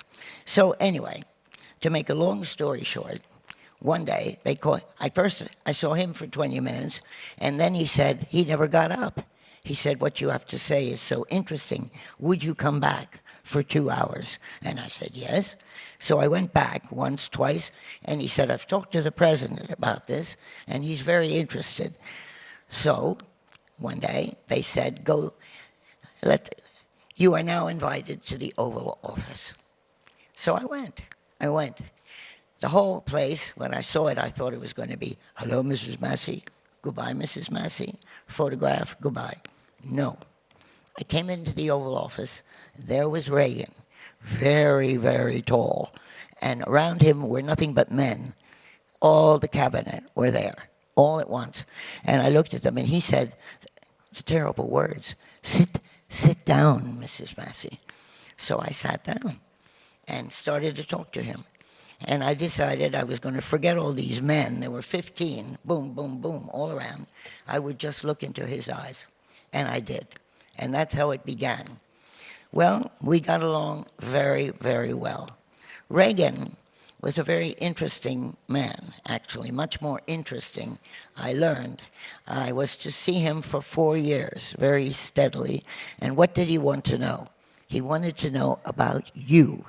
He wasn't getting anything but political things from all of his massive, people who were advising him. Nobody was telling him anything about you. And don't forget, he was an actor. Actors are very different from political people, very different. They are not interested in mirror images. They're interested in getting into somebody. If they're going to play somebody, they have to know what they're like inside. So he was interested in what you laughed at, and he had a great sense of humor. He was interested in he didn't know anything about you. He really didn't. And he was calling you an evil empire, but they still After he met me, he never used that again, ever. I'm very happy to say. But anyway, we did get to know each other very well, and Mrs. Reagan as well. And he wanted all the time to have lessons about you. And he wanted, because I know he was thinking that he wanted to see Gorbachev. It was a very bad time, as you know. It was a Cold War. And not only that, none of his advisors wanted him to see Gorbachev. None of them, except a little bit, Schultz, a little bit. But none of the rest. They were all against. The president said, I want to. Nancy supported him, and of course, I supported him. And he wanted absolutely to see Gorbachev. And he did a brilliant job doing that. He really did. That story is a bit too long to tell you today, but it really was amazing how he prepared. And he prepared very, very well. And I will tell you a funny story, and that is I was sitting right in St. Petersburg watching the first time that meeting in Geneva, the first meeting that we had had with you for a very long time. And what did Reagan do? Well, it was very cold. Gorbachev was wrapped up with a scarf and a coat and everything, and he was looking up the stairs, looking a little worried, just a little worried. He had only been, of course, the Gensec for 9 weeks or 9 months. So he was new, and there was the big anti-communist Reagan. And you know what Reagan did? He came, because when I saw him, the last time I saw him before that meeting, I said, and our press were always saying, oh, he's such an old guy. He's old. He's very old. And Gorbachev is so young, so vigorous. They were always attacking Reagan. So I knew that couldn't be very nice. So I said, Mr. President, you're older. You have more experience. You are secure in the hearts of your countrymen. And I looked at Schultz and at Bush and said, and I don't think anybody in your cabinet is trying to knife you. So you are stronger. You can afford to be magnanimous. Well, he was. And when that happened, there they were on that cold day in Geneva, and he had a coat on and a scarf on and everything. But at the last minute, he took everything off, and he came running down the stairs in a sweater, looking as though he were about to play tennis, and put his arm around Gorbachev. Well, I was sitting in Petersburg, and I will tell you that the Russians I were with, they said, what a man, 74, and it's so cold, and ours is wrapped up like a bear. What a man is Reagan. What a man, and what a country is America. Now, that was an actor understanding the importance of a first entrance. Well, you know what happened later, but anyway, I became very close to him, and I'm happy to say he learned a great deal. He read all my books. He read many, many, many books, and he really wanted to learn about you. And you know what happened after that. He was also very, very worried about atomic weapons, which were very much on his mind. And he used to say very often, it is better to protect people than avenge them, which is why he started on Star Wars. But he really took that very seriously and wanted to get rid of atomic weapons, all of them. And you know that they did try, both of them. I was very sorry what happened, and it was, as he said, better to protect people than avenge them. So, in any case, I went around all this time. I went around and I gave lectures in every state of the United States, except Hawaii and up there in Alaska. Every state. So I can tell you, I think I know the American public pretty well. And they were all different kinds, including the military and everything else. I can tell you that Americans, the general American public, is always very curious about you. They always want to know, and they ask me, what are they like? They want to know you very much, and they do not want war. They are not representative of what is coming from us these days, I can tell you. So remember that. And I, by this time, had absolutely grown to love you. So I really felt as though I had two people I was trying to protect. The only thing that I can do is in my lectures, I could teach Americans a great deal about you. And there's a great deal to teach, and people liked it very much. So I have to say to you that I had grown by this time to love you, and to love, of course, my own people, but to love you. Anyway, you see, I had admired your courage, your love of country, your generosity, and some of my happiest days has been with you. My work has been dedicated completely to help the two countries that I love. And I want you, and this is very hard, I know it is, because the whole experience of the United States is so different from yours, and you have much more experience, much more, and you have had experiences that we don't have. So it's very, very hard to find an общий язык. It really is. Sometimes I think I have to find you a bed. Okay, but we'll try. So we've promised each other 10 minutes, and great. we So, went through I just this. have 2 minutes. Yeah, okay. Now, all I can say is we have a mutual challenge now to find how we can talk to each other. It's very, very important that we do that now, absolutely. This is very difficult, I know it is, but we have to find ways to talk to each other and to understand each other better. All these years, that has been my desire. You have much to give us, we have much to give you, and we must find a way to get together so we can help the rest of the world. Thank you. Thank you. It was a perfect sketch of the time, of the whole era of the 1970s, 1980s. Do help Ms. Masi to take her seat. And Alexander Nikolaevich Panov. Try to be so vivid and colorful as the previous speaker, but much shorter.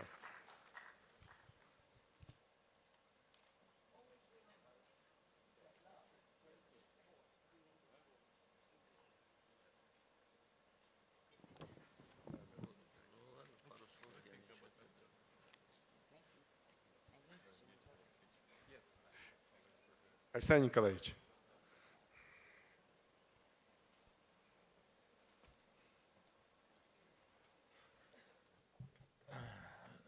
Дорогие друзья, участники конвента, очень трудно выступать после таких блестящих эмоциональных выступлений. Я буду говорить о Троиновском.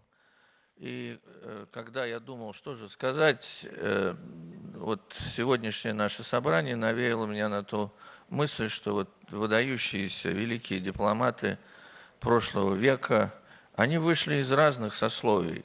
Громыко – крестьянство, Добрынин – рабочий, а Троиновский – это дворяне вообще-то. И вот сегодня Анатолий Васильевич говорил, что это дворяне из Тульской тогда губернии, и эта губерния дала двух выдающихся дипломатов. Отец Александр Антонович был царским офицером, воевал в русско-японскую войну, потом примкнул к большевикам. У него вообще была сложная судьба. Его арестовали, сослали в Сибирь, он бежал, в эмиграции жил в Вене, где в его квартире одно время жил Сталин, молодой тогда революционер, и писал свой труд первый «Марксизм и национальный вопрос» и Троиновский-старший помогал ему в этом. Это потом сказалось на его судьбе в дальнейшем. Но судьба распорядилась так, что Троиновский-старший разошелся с большевиками по вопросу о поражении в Первой мировой войне. Он был патриотом и считал, что лозунг «у пролетариата нет отечества» и нужно, как говорится, бороться за поражение, а не за победу, он перешел к меньшевикам. Это ему отозвалось потом, когда в 18 и 20 годах его арестовывали, он сидел в Бутырке, и вот между этими двумя отсидками родился Олег Александрович Троиновский, который потом написал в своих мемуарах, что время тогда для того, чтобы производить на свет детей, было не самым лучшим. Но оказалось, что вот то время и дало нам такого выдающегося дипломата. Потом опять Александр Антонович перешел в стан большевиков.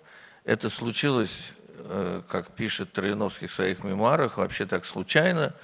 Встретился он со Сталином, когда шел по Ильинке, а сзади кто-то его обнял, и оказалось, что это был Сталин, который тоже шел по этой улице, тогда без охраны, и Сталин его спросил: ну что, мы враги или друзья?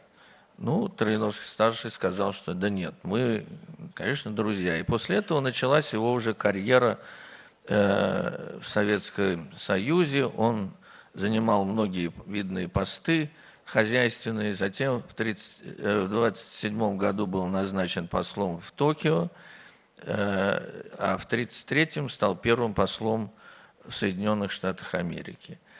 И там, в Соединенных Штатах Америки, Олег Александрович учился в колледже, где проявил себя очень активным студентом, и был избран даже президентом школы, и освоил великолепно английский язык, которым он потом блестяще пользовался.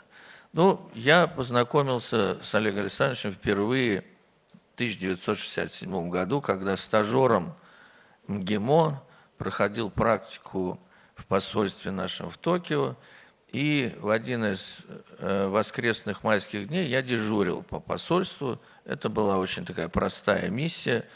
Я сидел на телефонах, как говорится, и еще пропускал в посольство посетителей. Для этого мне нужно было нажимать кнопку электрического замка, если нужно было кого-то пропустить. И вот я сидел, и приехала чета Троиновских, Олег Александрович и Татьяна Александровна. Они вошли в этот так называемый предбанник передо мной. Ну, я нажал кнопку этого электрического замка, дверь открылась, и они прошли в посольство. После этого я часто говорил Олегу Александровичу: Олег Александрович, а ведь это я вас пустил в дипломатию в Японию. Конечно, это была шутка. Это как раз Олег Александрович пустил нас всех в дипломатию, то есть те, кто с ним работал, а работали с ним и Сергей Викторович Лавров, Орджоникидзе, который потом стал заместителем генерального секретаря ООН, Токаев, тогда он работал с Троиновским в посольстве в Китае, а теперь президент Казахстана, Фокин, посол Норвегии и Англии, Соловьев, посол в Японии, Индонезии и Китае. И многие-многие другие вышли из школы Троиновского. И в чем же, вот я когда пытался определить, в чем же школа Троиновского, и попробовал набросать такие уроки, что ли, этой школы. Но прежде всего Олег Александрович был высококлассным профессионалом. Он получил прекрасное образование, но помимо всего прочего он всю жизнь учился. Учился, когда был послом в Японии, он не был японоведом, хотя детство его прошло в Японии, но он за короткий срок настолько овладел ситуацией в Японии, что стал признанным специалистом, которого уважали не только иностранные послы, но и сами японцы. То же самое происходило и в Китае.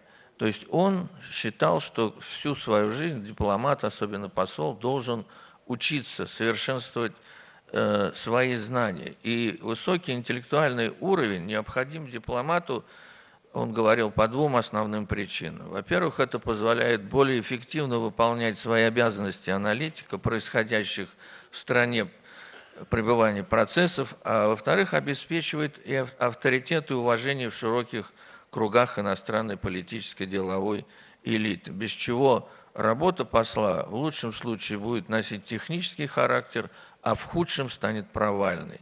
И где бы ни работал Олег Александрович, он везде по праву имел репутацию первоклассного интеллектуала, интереснейшего собеседника. И дружескими отношениями с ними гордились и дорожили высокопоставленные политические деятели, руководители крупнейших корпораций, всемирно известные представители культурных и научных кругов. Олег Александрович учил, что необходимо расширять круг контактов и быть доброжелательным, создавать контакты не ради контактов, а для того, чтобы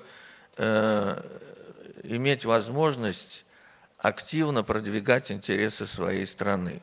И он выступал против того, чтобы допускать в контактах какую-то грубость, в своих выступлениях, какие-то оскорбления.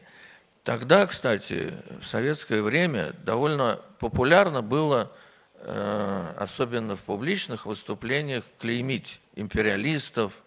Особенно это было принято на сессиях Генассамблеи, выступлениях наших представителей в Совете Безопасности, которые говорили о том, что вот выступает приспешник Соединенных Штатов, он опять стал на заезженную пластинку восхваления империализма. Ну, вот такая грубость потом, конечно, оборачивалась противоположностью. К этим людям относились не совсем, как говорится, доброжелательно и старались избегать с ними контактов. Но в Москву шли депеши, что вот решительно осадил приспешника империалистов и так далее, отстоял верную программу там, коммунистической партии и так далее. Вот когда Троиновский приехал в ООН, это все прекратилось. Он стал говорить нормально, спокойно, аргументированно. И это сразу сказалось в том, что его, если и не соглашались, то слушали внимательно и старались учитывать его мнение. Наконец, конечно, у каждого дипломата бывают сложные периоды. Приходят указания из центра, с которыми ты не согласен. И бывают события, которые тоже вызывают у дипломатов чувство, если не только неловкости, но и отторжения. Так было, когда вот Троиновский говорил о своем неприятии введения войск в Чехословакию, а затем в Афганистан. Ну, конечно, он выполнял те инструкции, которые приходили из Москвы, и писал, кстати, о том, что дипломат обязан защищать позицию своей страны, даже когда у него появляются сомнения в ее справедливости. Приходилось, писал он, защищать неправедные позиции, которые определялись сугубо идеологическими соображениями, а не национальными интересами.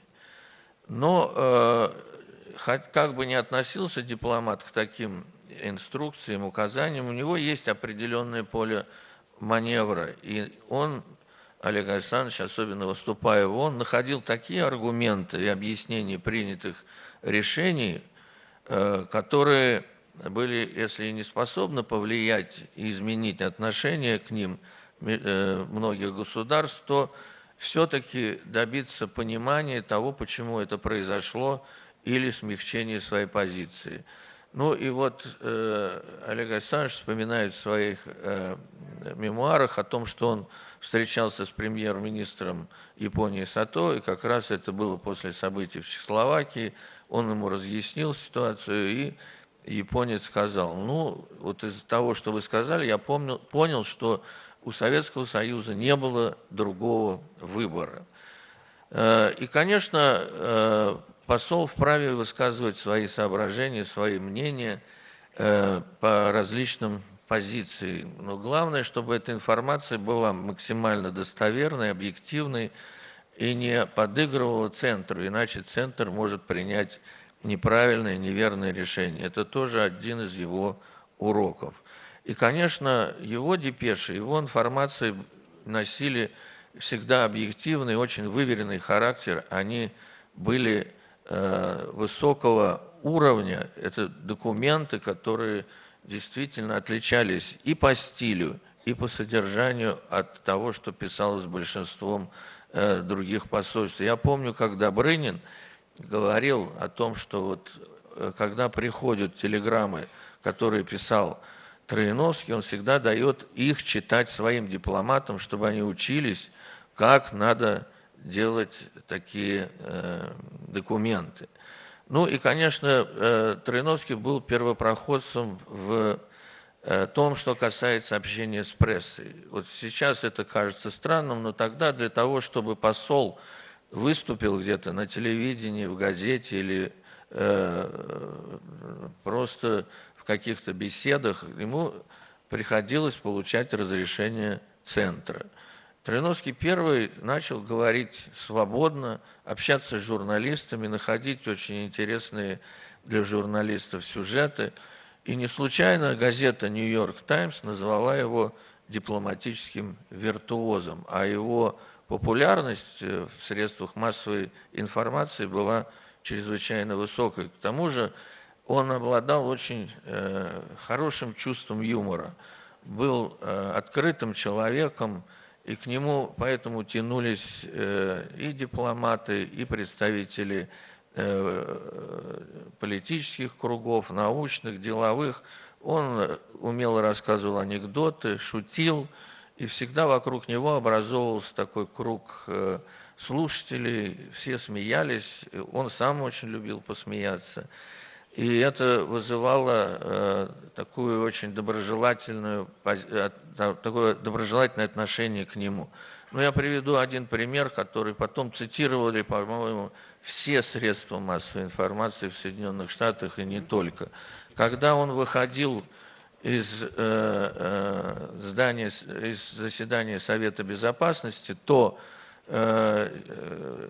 его и постоянного представителя США облили красной краской. Конечно, был шум, все как-то были возбуждены, к нему пресса подскочила, но он сказал очень просто: «Better be red than dead». И эта фраза потом кочевала по всем газетам, по всем, значит, радиостанциям. Ну и хотел бы сказать, что, конечно, Олег Александрович был многогранно талантливый человек. Его достижения на поприще дипломатии общепризнаны. Нормализация отношений с Китаем входит в его достижения. Активнейшее развитие экономических отношений с Японией. Эффективная защита интересов в ООН. И его дипломатическим мастерством восхищается до сих пор, а замечательные человеческие качества стали легендарными. Я бы хотел сказать также два слова о своих контактах с Примаковым. Начались они не очень для меня успешно, потому что когда Примакова назначили министром иностранных дел, я был заместителем министра, был вполне доволен своей, как говорится, должностью. Но однажды Примаков меня вызвал и сказал: вот я хочу, чтобы ты поехал послом в Японию.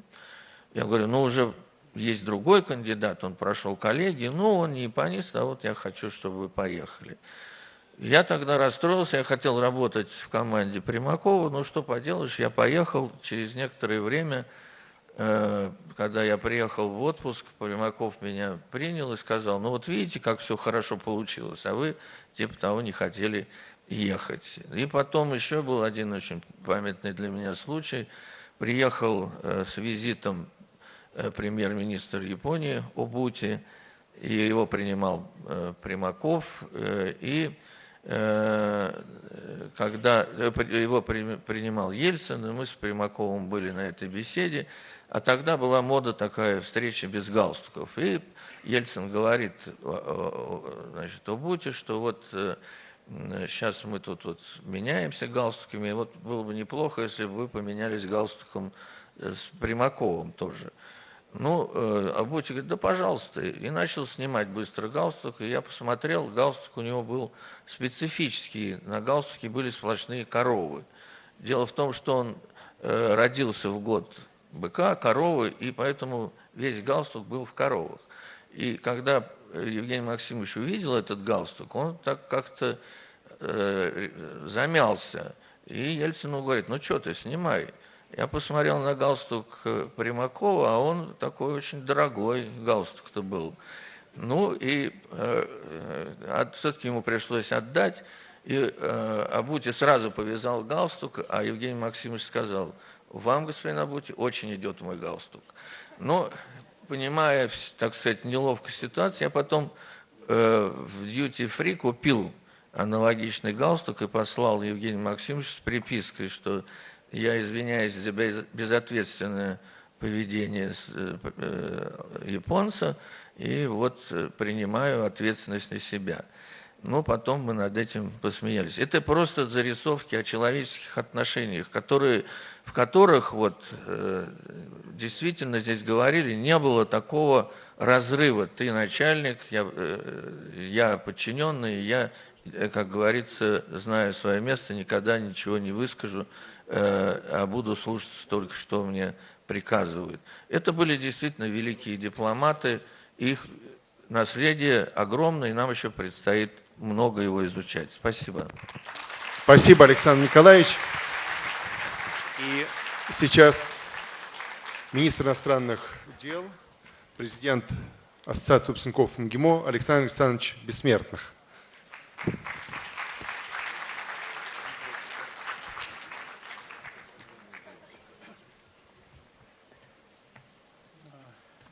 Я вчера, готовясь к этому выступлению, потратил очень много времени на обрезание своего текста, потому что как бы я не просчитывал, я все время заходил за 10 минут, которые, как мне наказали, должна быть речь. Не больше, не меньше можно, но не больше 10 минут. Вот я резал свою речь, вот сейчас обрезанную вам прочитаю, может быть, действительно я не выйду за пределы 10 минут.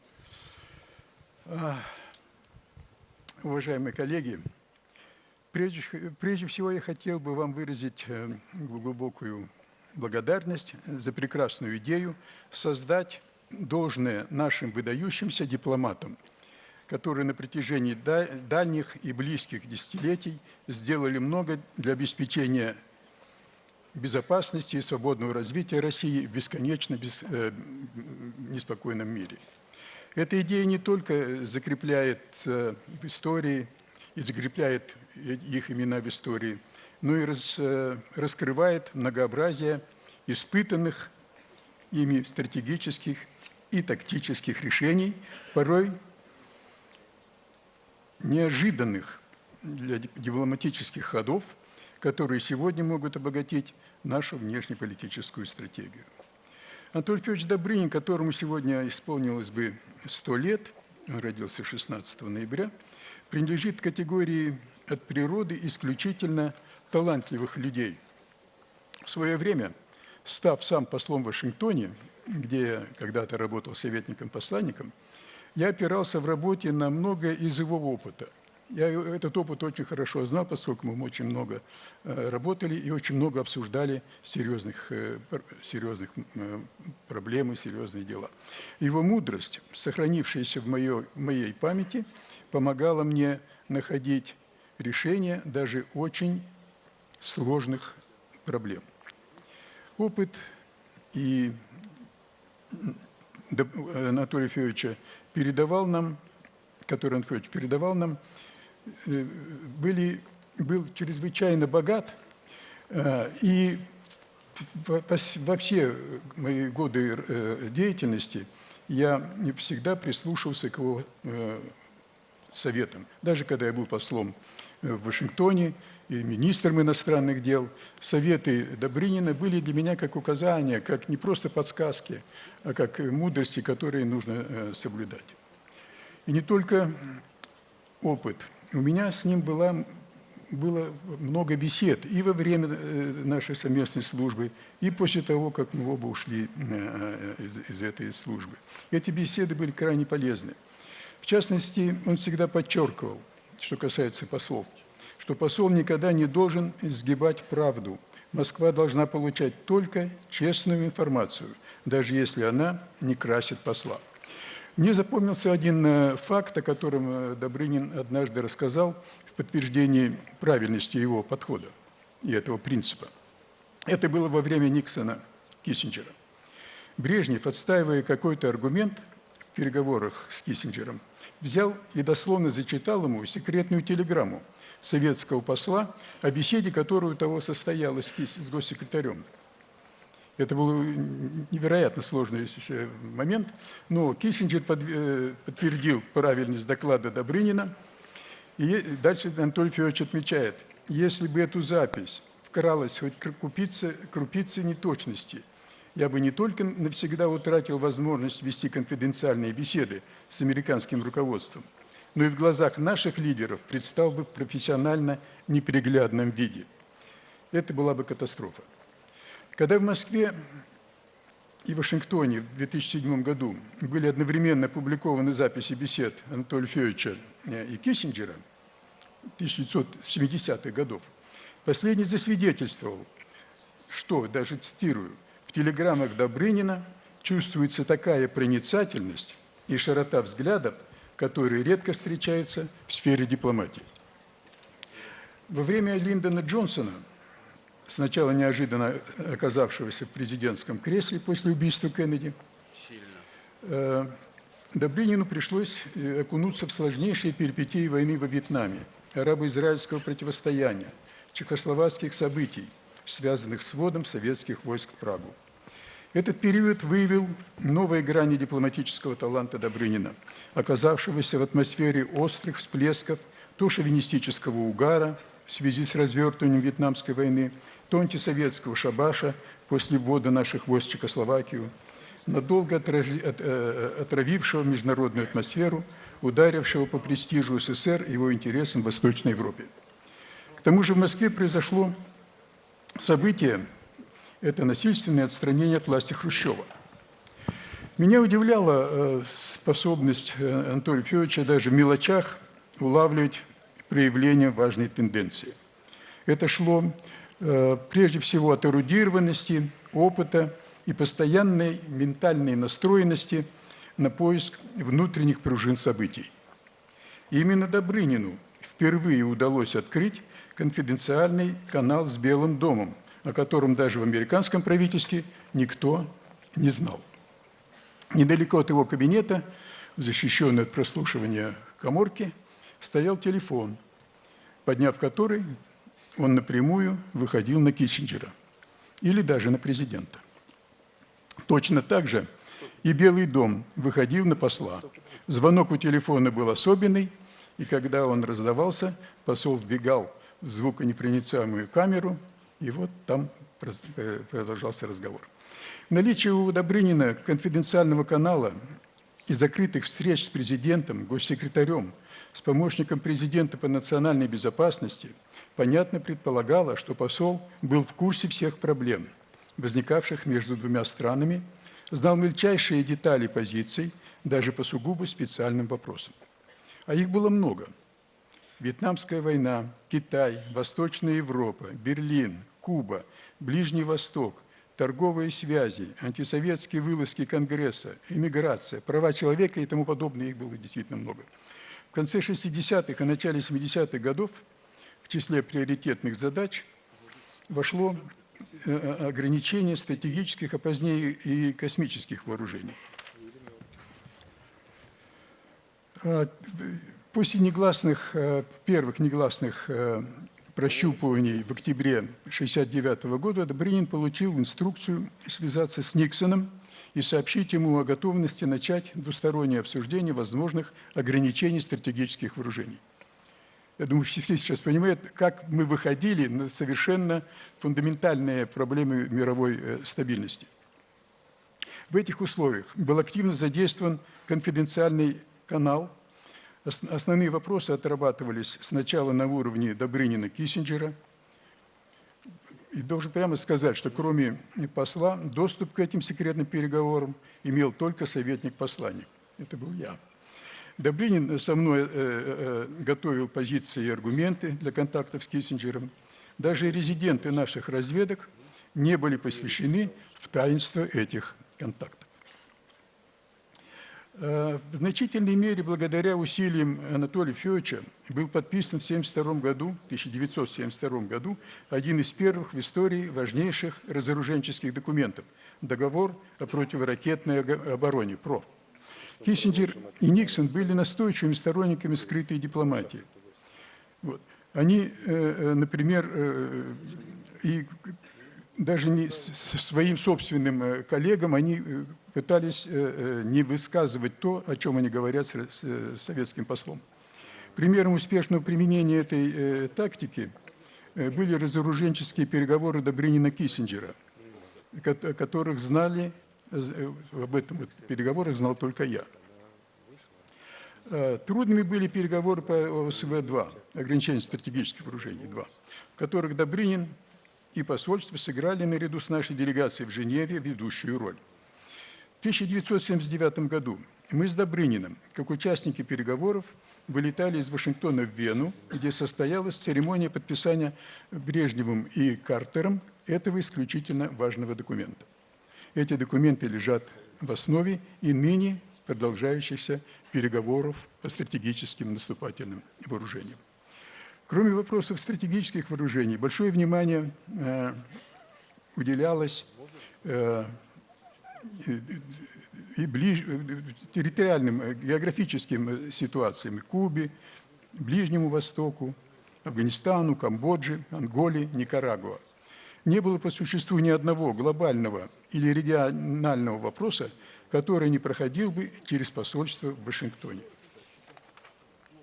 Добрынину пришлось иметь дело с 6 президентами Соединенных Штатов: Кеннеди, Джонсоном, Никсоном, Фордом, Картером и Рейганом.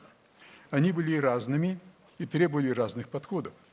Но при этом сохранялась линия на удержание стабильных отношений с США. Какие бы кризисы ни захлестывали эти отношения, как бы плохо, порой коварно не вела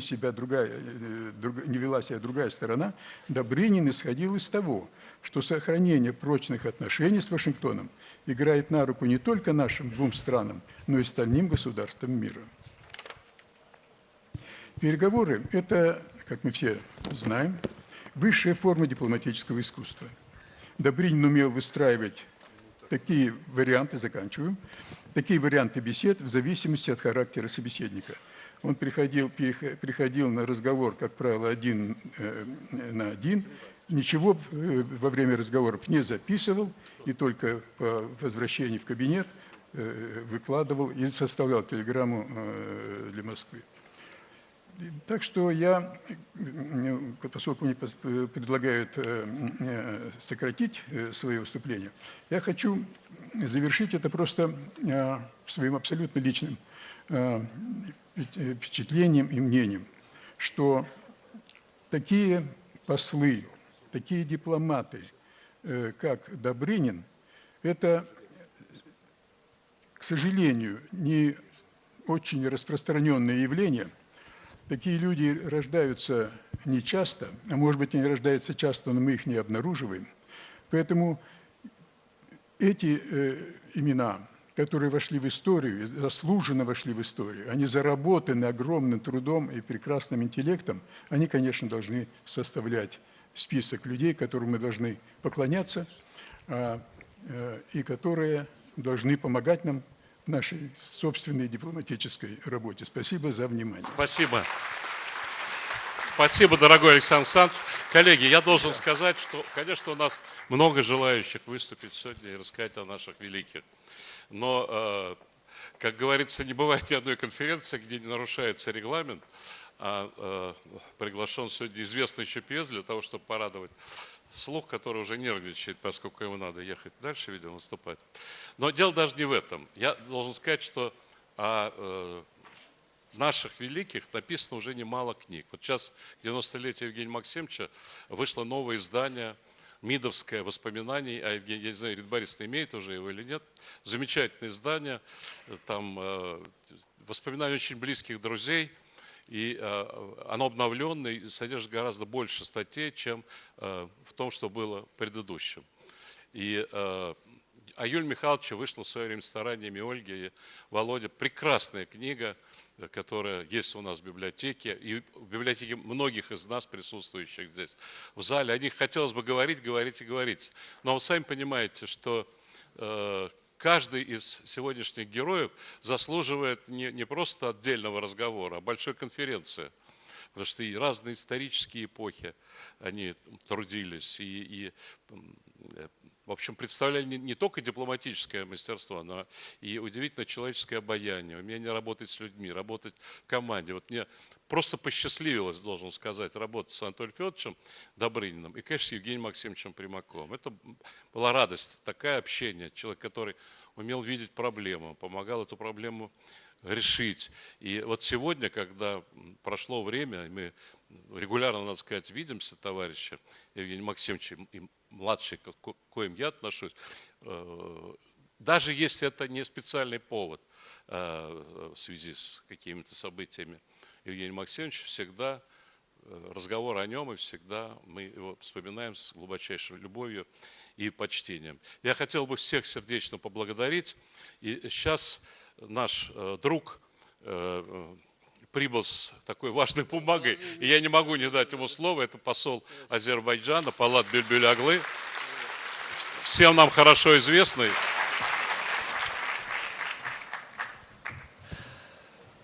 Уважаемый Анатолий Васильевич, дорогие друзья, дамы и господа, мне, к сожалению, не довелось окончить МГИМО, но зато я окончил консерваторию. Но сегодня я уполномочен президентом своей страны, который окончил МГИМО, поздравить с 75-летием этот замечательный университет, и я обязан зачитать вам его письмо. Уважаемый Анатолий Васильевич, примите мои сердечные поздравления и наилучшие пожелания по случаю 75-летия Московского государственного института международных отношений университета Министерства иностранных дел Российской Федерации. Будучи уникальной кузницей дипломатических кадров, МГИМО прошел большой и славный путь.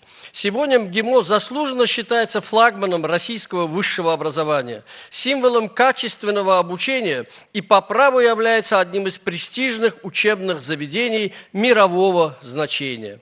Из его стен вышла блестящая плеяда государственных и общественных деятелей, политиков, ученых, высококвалифицированных специалистов. Глубокие знания, широкий кругозор, профессиональные умения и навыки, приобретенные за годы учебы, позволяют выпускникам МГИМО пользоваться уважением и авторитетом не только у себя на родине, но и во всем мире. Мне очень приятно, что и для меня МГИМО альма-матер. Я всегда с особой признательностью и теплотой вспоминаю студенческие годы и с гордостью ношу звание выпускника МГИМО. Убежден, что благодаря высокому уровню организации учебного процесса и опыту педагогического состава МГИМО и впредь будет верно следовать своим непоколебимым традициям подготовки кадров, отвечающих требованиям современного мира. Уважаемый Анатолий Васильевич, желаю вам, всем преподавателям и студентам МГИМО успехов и достижения поставленных целей и всего самого доброго. Президент Азербайджанской Республики Ильхам Алиев. А от себя в сопровождающем письме посла, в сопровождающем письме президента, я здесь дописал дорогому Анатолию Васильевичу, я думаю, все его поклонники обрадуются. Желаю еще 75 лет быть ректором. Вот. И у меня есть поручение от моего министра. Недавно отмечали 100-летие дипломатической службы Азербайджана, и приказом министра Анатолий Васильевич награжден медалью 100-летия дипломатической службы Азербайджана.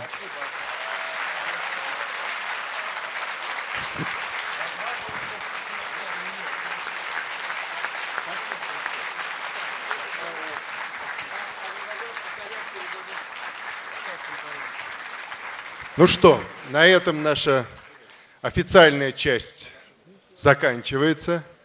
Об этом свидетельствует увеличившееся количество зрителей в зале. И буквально через 15 минут после того, как будет установлено необходимое звукоусиливающее оборудование и инструменты, на сцену выйдет российский исполнитель Григорий Лепс.